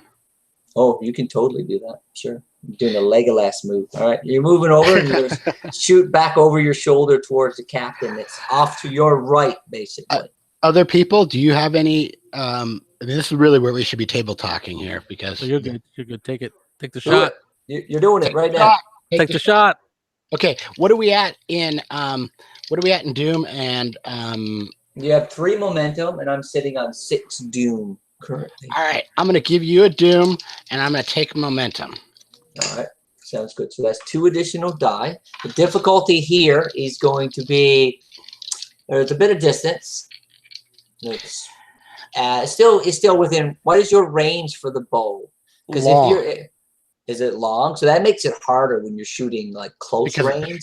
Yeah, so long, and then it's medium, and then it's short. Is that the correct terminology of the distance? Let me just pull up my my GM screen here and just get this one's kind of a little bit weird. So that would, if there's 2 differences in range bands, and that adds 2 difficulty already. So this is going to be a daunting task. This is going to be difficulty. So he's in the same. Difficult. He's in the same. Not close, but the one after that. Just let me get it on the sheet here, and I'll have better idea of what we're looking So that would only be that would only add 1 to it, right? Because which would make it difficulty 2, and the detrimental conditions would make it difficulty 3. oh, okay. So yeah, so would need 3 successes to do this, right? To hit them yet. Okay, so I'm gonna give you 2 doom. Okay. For 8 doom, and then we're down to 2 momentum. That's correct. And that means I'm rolling 5 dice, correct? You have 2. You spent 1 momentum and 2 doom. That's 5 dice. That's your max in that. Yeah. Oh, wait a second here. Okay, wait a second.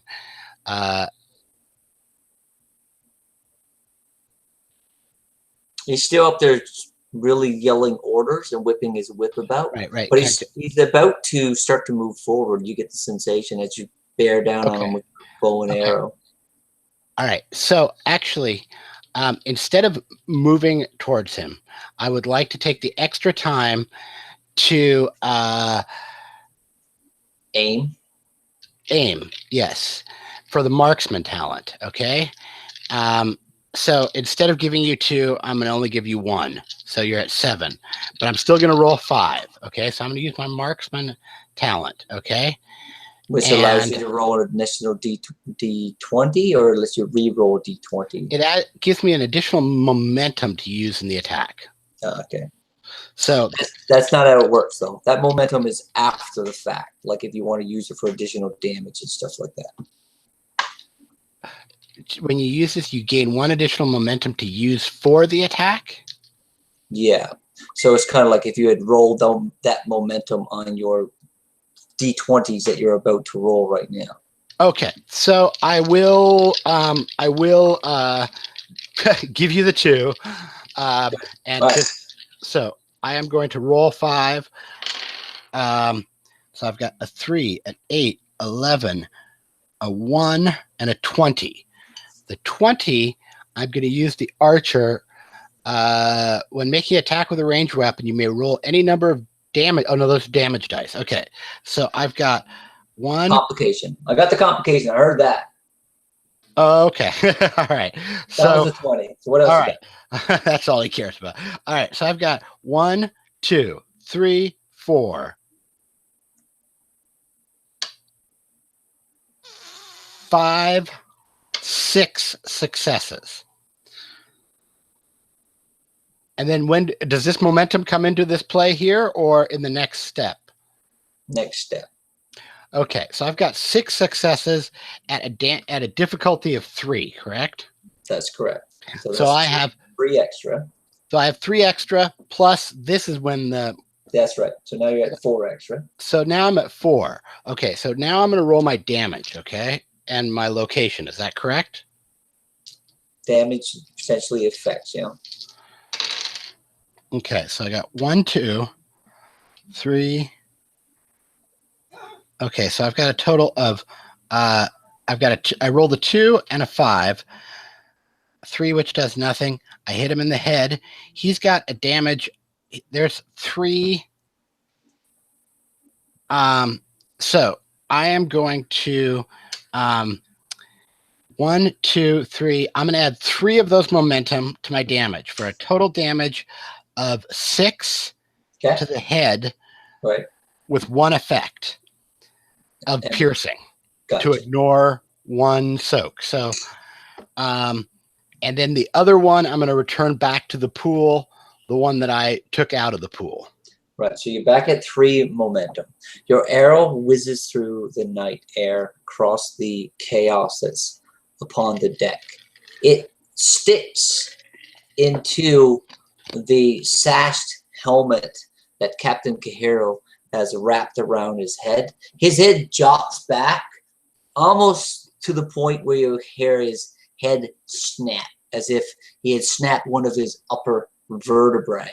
It lingers there for a moment, and then it lolls forward, and he rolls back around in a red head roll, and he goes down to 1 knee, and 1 hand goes forward to stop himself from falling over down onto the deck where you guys are all standing. Complication. The wetness of the surroundings, the rain coming down. The string upon your bow snaps and hangs wildly in the wisping of the winds that blows across the deck. Saw that one coming. So he's not dead, but he is severely injured, and he has basically a head ringer. He's going to take a little bit of time to get his wits. Now, it's the rest of your turn. Who has went so far? You have went, Justinian, you had a turn, did you not? When you attempted to, no, that was just a counter to my doom usage for the wave, right? Yeah, so that was just a wave. So that was there's only one of you that have went on this turn so far. So the three of you still have a turn to go here before this round is over. How close is that captain to me? Because I kind of went toward him, right? Yeah, he's still some 10, 15 feet away. Like he just fell. This is the full length of the boat, the ship itself. You guys would have to go from like mid-deck to the stern of the ship where he's fallen. He's fallen off the poop deck, which is that elevated area where the captain would stand to manipulate the steering apparatus for the ship. He's just fallen off that poop deck down onto the main deck where you guys are, but it's still 15 feet. He's fallen down to where those big men and Dilly are. Or he's about to, but he's caught himself up there on top of the poop. So you're about 15 feet from them, and then you'd have to ascend some stairs to get to where he is on that elevated area, if that makes sense. Gotcha. Yeah, I gotcha. Is there anybody between Axio and the boat? Other than men at the boat? Just a gentleman that's still in agony from you using your sorcery upon his body. He's not really engaging at this point. He's starting to try and get his wits about him so he can get out of here as well. All right. There's anybody else want to go first? Yeah, bro, I'll go. Go ahead. All right, you were starting to move across the ship. You're halfway there towards where the dinghy is being lowered. The men are frantically hacking upon it with their sabers at this point, giving up all hopes of being able to untie the boat. As I run, I lift my sword up like a torch like when the Statue of Liberty is holding the torch. I raise it above my head, and then I sheath it in the back of my male shirt, and I dive over the side of the ship into the ocean. Okay, so I had mentioned that there was like coral and there was rocks and stuff. So as you get to the edge of the ship, but mostly water. Come on, there's water too. I'm going to get you to roll an athletics or acrobatics check in order to clear the rocks that may be around. All right, to make sure that you can find a place. The boat is upon the rocks at this point. My athletics is a 14. My acrobatics is a 15. Okay, difficulty is just going to be a 1. A 1? Okay. I'm just looking for a complication here. All right. To be honest. So two successes. All right, so you generate one. You generate 1 point of momentum.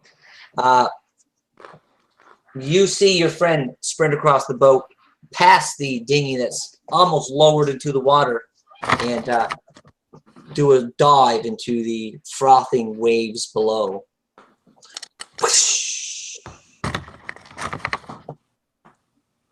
We have Justinian and Elonius still to go. The boat is creaking. The sounds of the boards snapping underfoot is evident, even over the roaring waves and the lightning, that thunder that crashes overhead.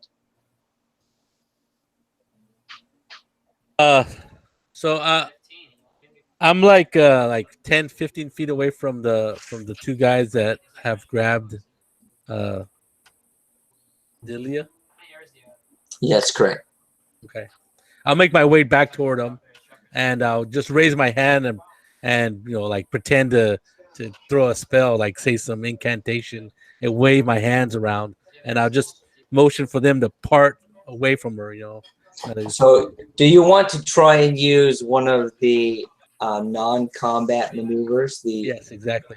All right, which one are you going to use? And do you meet the requirements? I guess you can always use the steely glare. Steely glare, yeah. I'll try that one. All right, so there, I got to look up their discipline, and you know how to roll that on your end. Willpower and discipline. Is that what it is? That's what they're going to roll. You'd have to look up steely glare and see what the thing is for it. Okay. I could do the same here as well.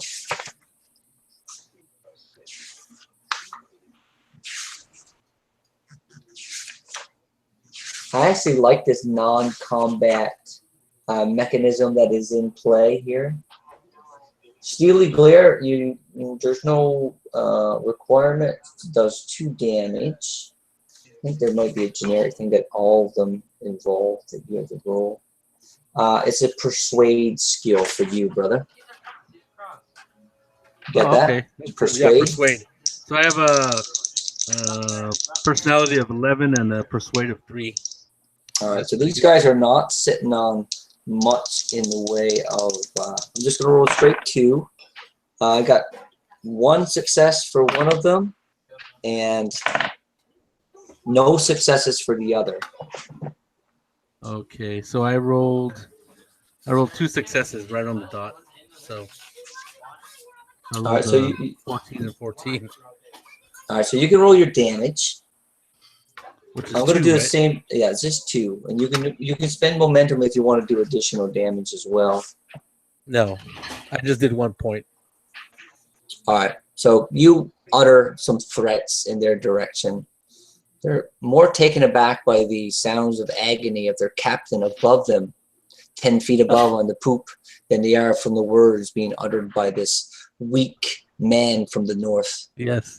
They grip onto Dilia even stronger and start moving up towards the same area where all the action is, where the boat is being lowered, where Oxio had dove into the water, and now where Captain Cajero is starting to crawl slowly as he's trying to figure out the wound upon his head that he didn't see coming. You get the gist at this moment that going in the other direction is a lost cause as the boat is smashed upon the rocks. If you have any chance at all, you need to get to the far side of the ship. They start to drag. I'm going to use 2 momentum, or 2 doom rather, to interject turn before the other Gunderland man goes. They start to move towards the waves, and just as they get to the ship, another wave comes crashing over, and with it you hear a yell from Dilia as she is lost into the sea. One of the men jump in after her, and the other gets washed back towards the way he came. And he's floundering around on his back trying to regain his footing rather. All this while, you see very little of it going on because you've been submerged under the wave that crashed into you and your fellows.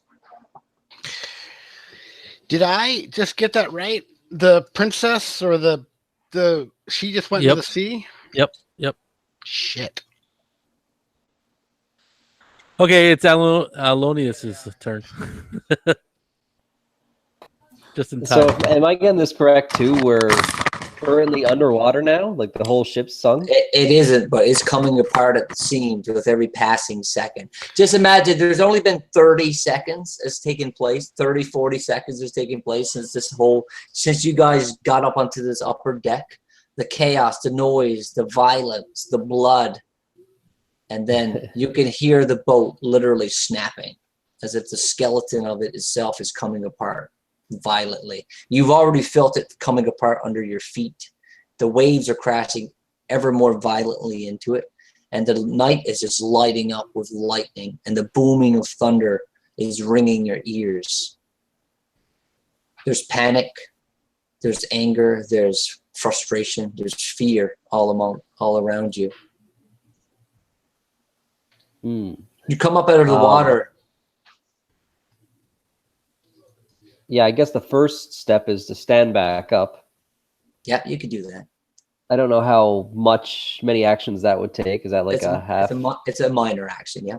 You still have your full standard action.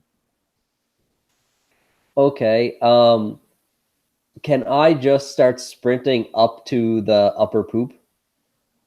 You can move over to that direction, sure. And if you do I'm going to give you a challenging acrobatics and or athletics. If you can pass that, I'll say that not only can you make the distance, you can also jump and like grip onto the poop above and potentially pull yourself up to where the captain is if you chose to do so. All right, I start running. All right, so you make it. So Rise, you bastards, and I start running. So your options are you can get there and potentially make the climb next turn, or you can try to do it in a feat of heroic action now and potentially have some complication. Go big or go home. All right, so the difficulty is going to be difficulty 3 under this current circumstance. Well, I guess I'll have to use momentum. You can always roll under your focus, which will generate 2 successes. There's a chance you can get 3 successes with 2 dice. It's pretty unlikely. I don't know what your stats are for athletics or acrobatics. Yeah, acrobatics is 11 and 2 focus. So very we'll unlikely. go with we'll go with I'll spend some momentum or do. We'll go with a momentum for that. You're just going to spend the 1 for a 3rd die? I'm feeling lucky.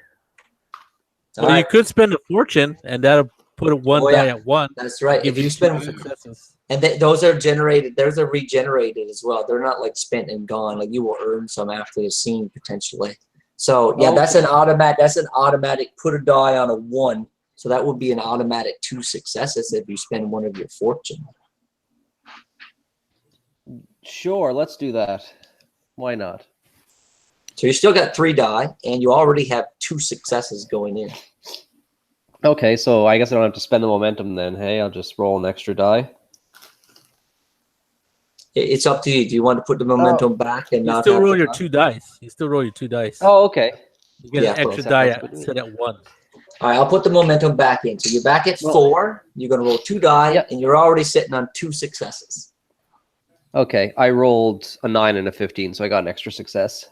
All right, what did I say the difficulty was? 3. 3. Yeah, so you already made it. So go ahead and you said I could describe get your. Yeah, you can get up there. You can shimmy up there acrobatically as best you can. Okay. There's debris. There's things floating around all around the dock, the deck. There's those 2 large, or one of the large black man that's just getting himself back up out of the water after he got washed back into that area. There's lots of narrative things you could do. Actually, as I was lying on the water there and the ship started to split, I just saw the rope going like skimming through like the pool of water that was gathering along, and I grabbed that and held on, and it like as the mast breaks over, it flings me up, and I kind of like hit my stomach across the sternum across the railing, I guess, and I'm like kind of half over there, so it's not 100% flashy, but kind of did the job. I love it. Sounds good. All right, you surfed across, holding onto the rope, and you scuttle up there. You see Captain Cajero starting to get his wits about now as he pulls the arrow from the helm that he had been wearing, and with it, you can see that there's a large cut upon his forehead as well, and the helmet and the arrow comes crashing down at his feet as he starts to move to regain his balance. Now, as everybody had a turn this round. Yeah, he was the last guy. All right, so I'm going to let them go, and then something narratively is going to happen. Captain Cajero sees this tawny, bearded, blonde-headed man appear before him, knowing that all of his slavers are locals to Kush. This man is one of the prized possessions. He is not going to lose all of his slaves today, even if he's lost his ship. The whip whips back and forth a couple times to get the moisture off of its handle, and then it lashes forth towards you, Alonius. Would you like to do a reaction? It's a melee attack, so you can attempt to parry the attack if you choose to do so. Yeah, I'll try and do that. What weapon? Does can your weapon? I actually like grab the whip? Potentially, if you could parry it, we can do a struggle for athletics if you want, depending on how you do. If you win the struggle right now, so does your weapon that you have in hand have parry? I don't believe so. Let's see. No. So this is the first reaction this round. So it will cost you 1 doom in order for you to do this reaction to parry. Yeah, you good with that? Let's do it. All right. So you're going to roll your parry skill, which is going to be coordination and any ranks that you have in parry versus his attack. He is going to spend 3 doom in order to get 3 additional dice on this attack. Okay? Okay. And the number of, and this is the struggle, is the number of momentum you garner versus the momentum I garner that determines who wins the attack. Do you want to spend any momentum at this point to get d20s on your parry check? Nope. Do you want to give me any doom to get additional d20s on your parry check? Nope. All right. This one goes straight up. I'm rolling 5 and you're rolling 2.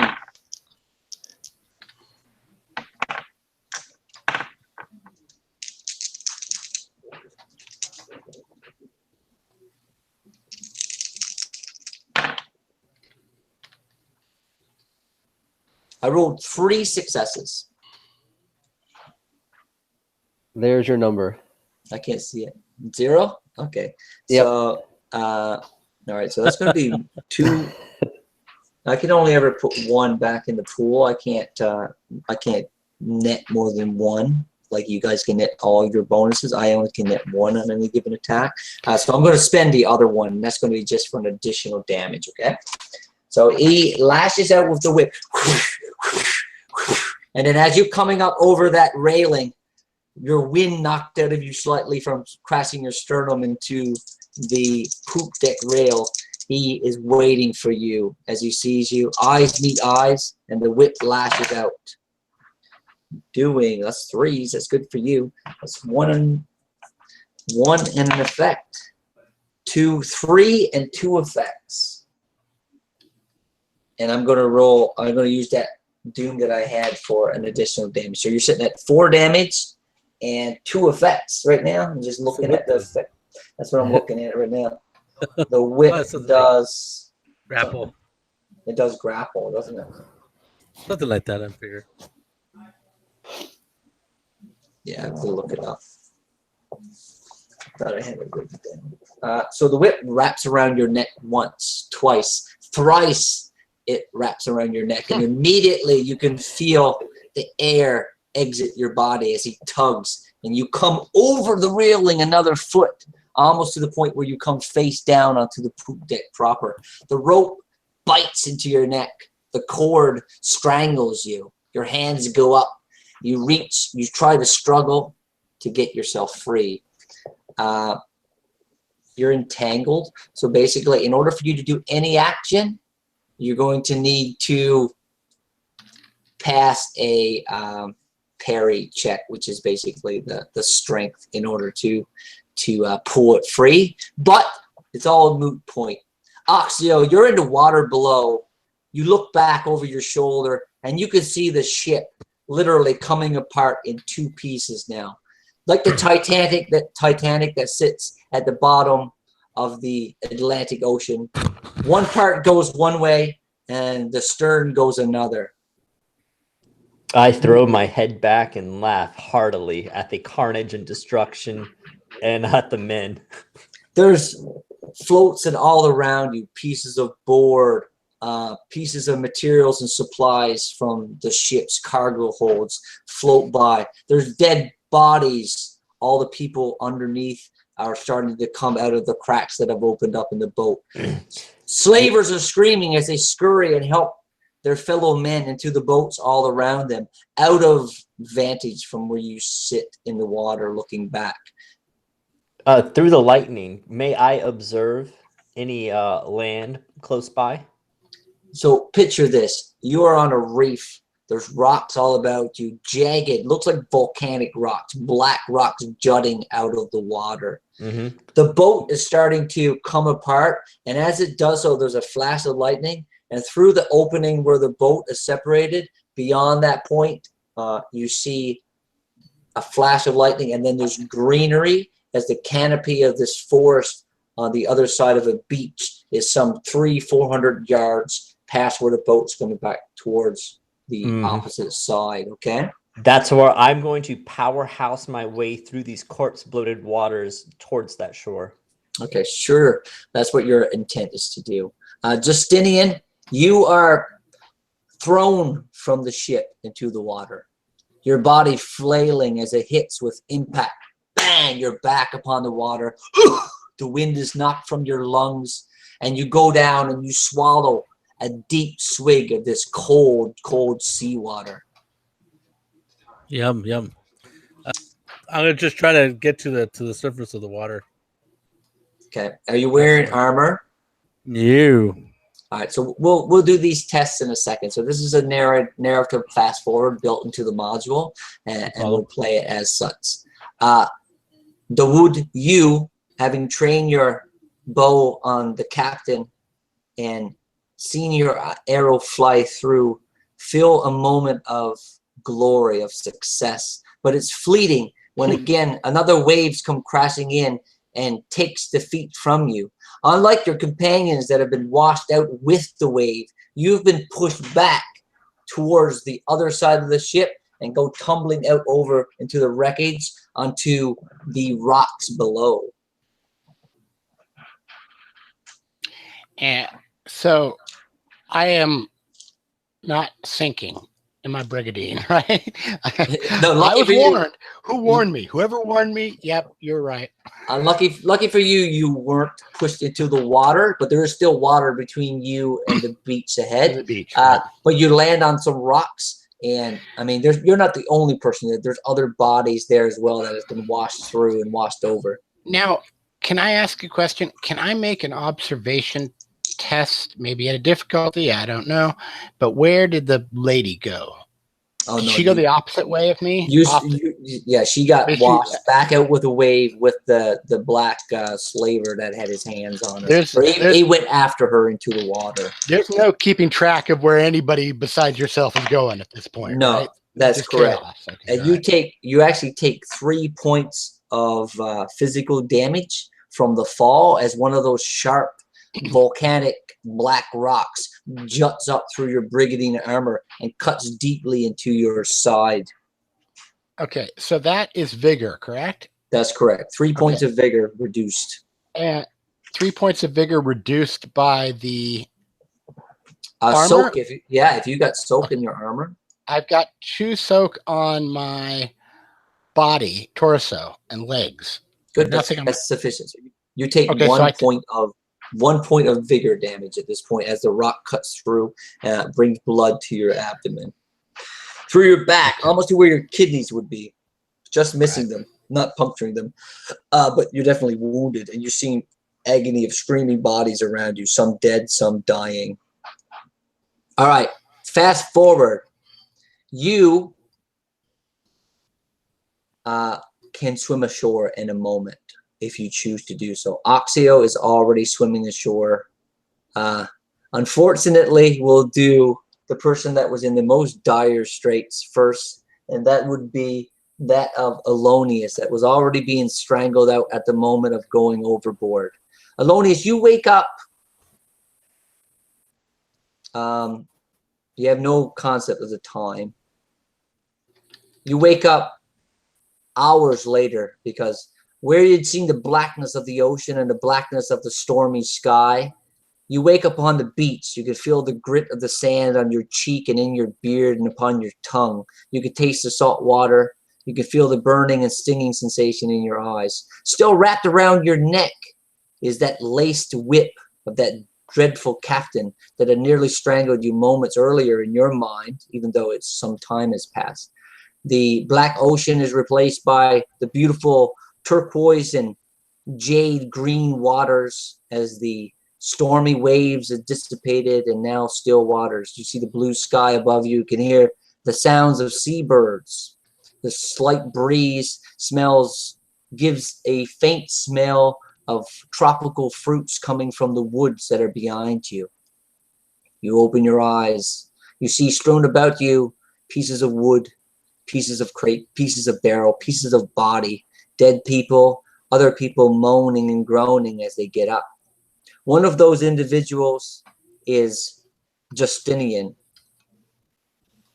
He seems to have a jagged piece of wood jutting out of his side. Justinian, during your travels ashore, you had fallen on some debris that had pierced your robes. You took 1 point of damage. Do you have any soak? If so, you would have soaked it. Nope. No, I don't have any soap. I wrote an effect, but there is no effect with wood sticking into your kidneys. So you just take the 1 damage of vigor. Okay. You look over and you see your friend. You meet eyes as you both start to pull yourself up out of the water. Oxio, you swim ashore. The waves are crashing all around you. You're doing it in live action. The waves are crashing over your body. You're fighting to keep yourself afloat in this violent maelstrom of this storm. I'm going to get you to roll. I'm going to reference the book here. Challenge difficulty 2 athletics test to keep yourself up out of the water as these waves try and push you upon the volcanic rocks that are all about. Awesome. I just wanted to point out at this time that I have something called Born Swimmer, which reduces the difficulty by 1. Nice. So it's difficulty 1 then for you. Okay, 1 second. You guys are sitting on 4 momentum, and I am sitting on 5 doom. Right. So where we have fast forward time for Elonius and Justinian. We're doing Oxios in live time here, and Dawit is going to have to swim ashore as well. So he will also be undertaking these same challenges. Difficulty 2. I have 1 success. Unless you wanted to wait out the storm, if you wanted to, Shim. You had how many successes, sorry? 1 success. I rolled a 2 and a 16. But my focus in athletics is a 4, so I guess that 2 is a +2.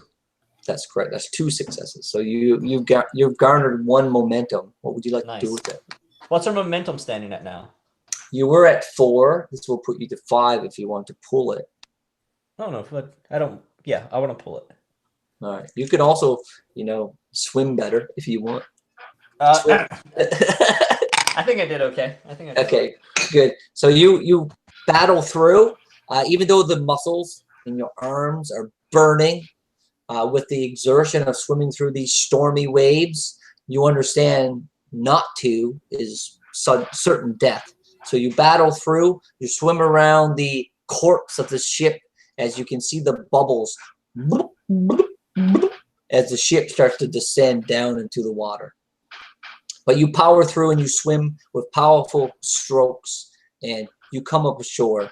You're actually ashore before your fellows that have lost ashore later. So you're going to get to preemptively do some things. But before we do that, we'll have decide if he wants to swim ashore now during the storm at night or if he wants to stay here on these shoals where he finds himself impaled with this rock. So, this is hard. This is narratively. Let me see if I can judge how difficult this is. I know that I'm not that athletic and I'm not a swimmer. This is fucking hard, right?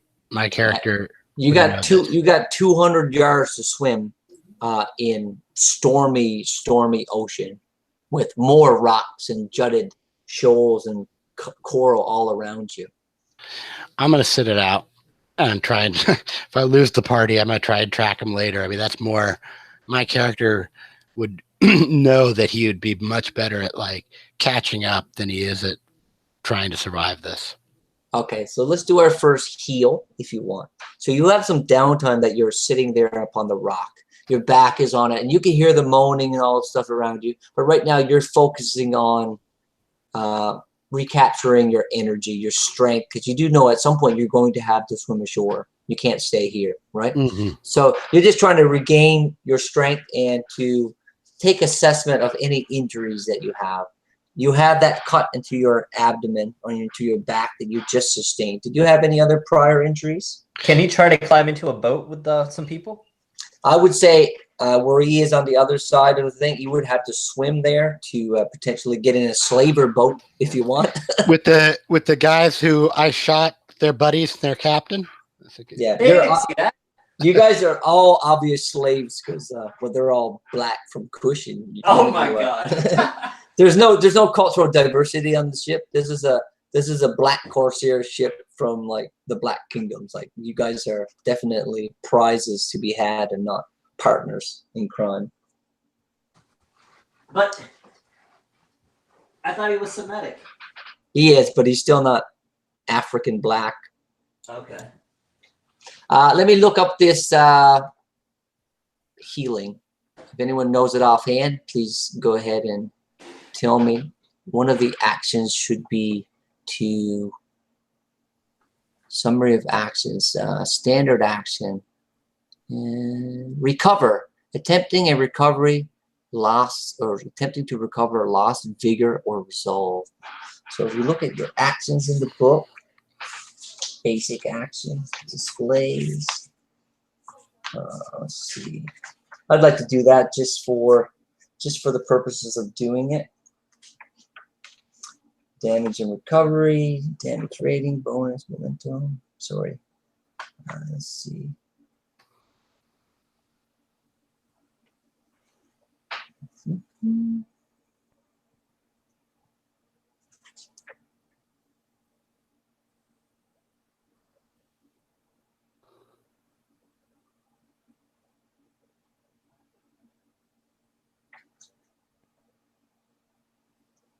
Recover. The character hunkers down and fights through the pain. The character chooses a single type of damage. You're going to do physical, I assume. And it's an average difficulty 1 skill test using resistance for physical damage and discipline for mental damage.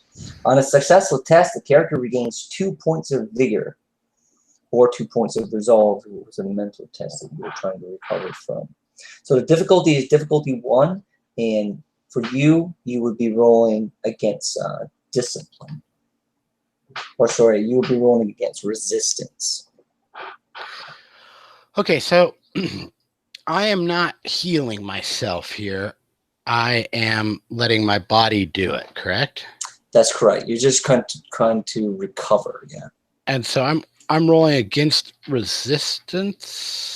That's right, with difficulty 1. Okay, so I look here at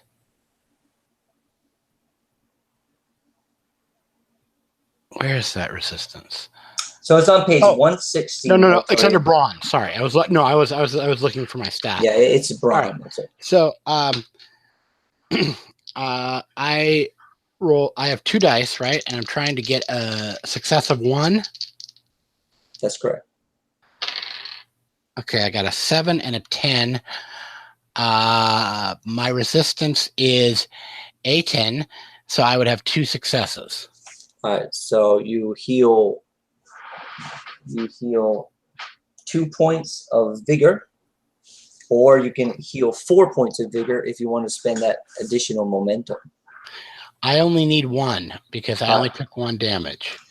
So, all right, so you reach around through your brigandine armor and you feel the wound in your back. You realize it's not as bad as you originally thought it was, and you're able to, rip off a piece of cloth and bandage it up to stem the bleeding. So you're back to full vigor, and you have 1 momentum that you can put in the pool, or you can use it to potentially save one of the victims that are dying beside you. The what? Another one of the slaves and or slavers that are dying beside you, of which there are many on these rocks. And a dozen individuals, some dead, some not. And by save them, what do you mean? Pull them out of the... You could bandage them the same as you just did to yourself. You can slap them across the face to wake them up, to make sure they don't die to exposure. You can give them maybe something like mouth to mouth if you were so inclined. Okay. Or you could pull the momentum, which would bring you to your maximum of 6. You know, I'm going to pull the momentum. I mean, these guys, sorry, buddy. Well, no, I am going to save one. My character wanted to save somebody before, and he really feels like he should do this. So, all right, go ahead and describe it. Slaver or slave? Oh, slave. If these guys are flailing on the rocks, I look for the guy who looks like he is most likely to survive, and I pull him next to me. I look him over. I find his most pressing wound, and I bandage it up, and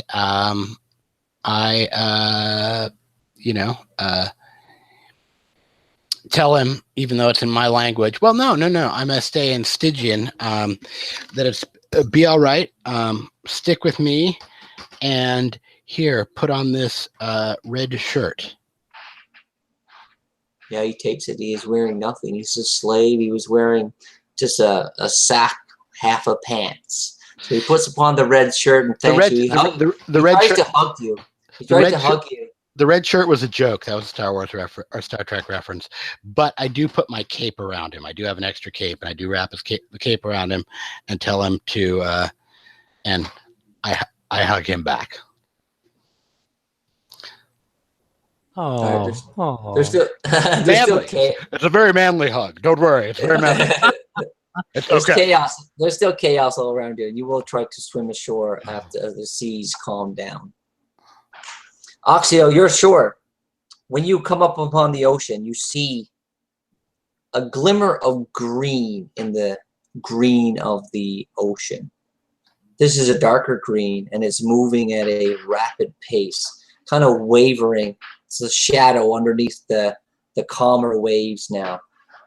Trailing behind the green shadow, you see a darker shadow, if something was being pulled through the water.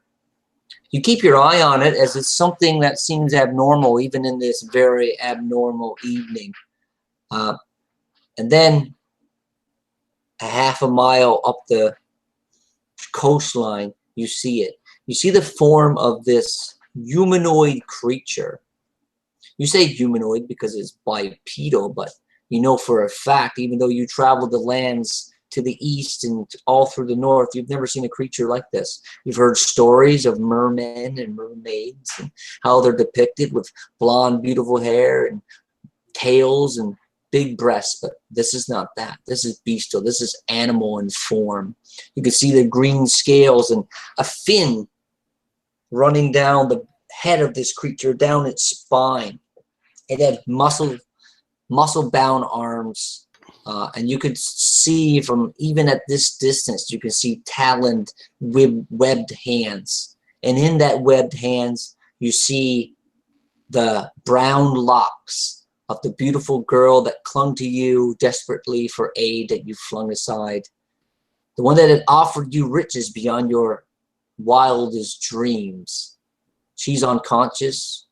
She's dragged by the neck. Into the jungles that are just beyond the beach line. You hear up and down the shorelines people coming ashore. You know by the color of their skin and the weapons that they brandish that the majority of these men are the remaining slavers, the ones that were not lost to the sea. You have seen blood on your sword.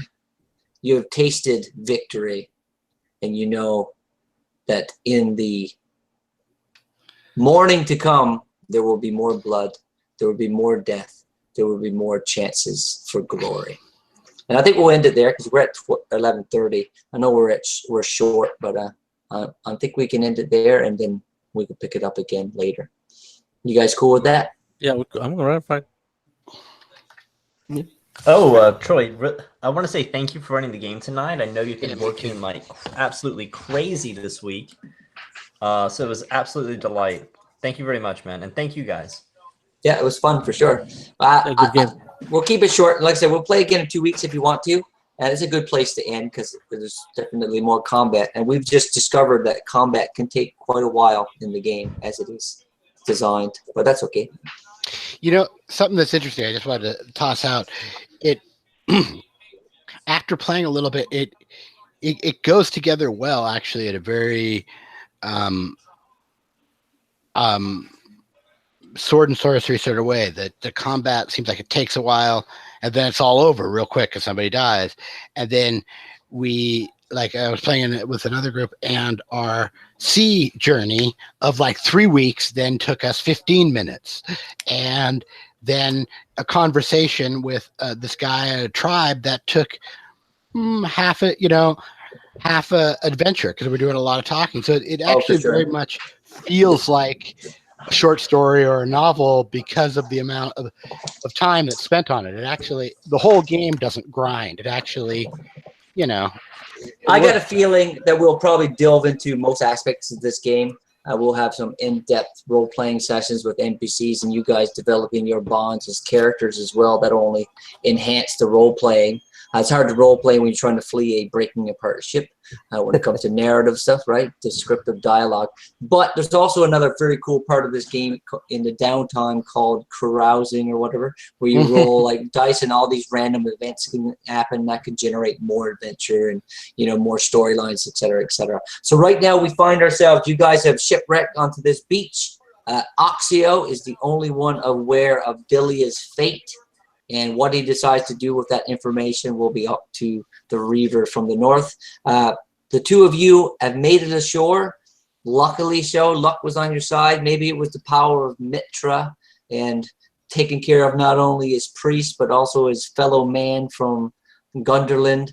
Dawad is on the black volcanic rock waiting for this storm to slow down so him and his newfound friend can venture also to the shore, to the beach, and to further adventure. So I'll end the broadcast there. Again, thank you, Daniel. Thank you, John. Thank you, Philip. And thank you, Saul. And we do have a couple other players as well, so maybe they'll be dropping in and out. But it's definitely something we'll look forward to adventuring more in this world and with this system. Cheers, and thanks for watching if you've stuck through. Bye-bye.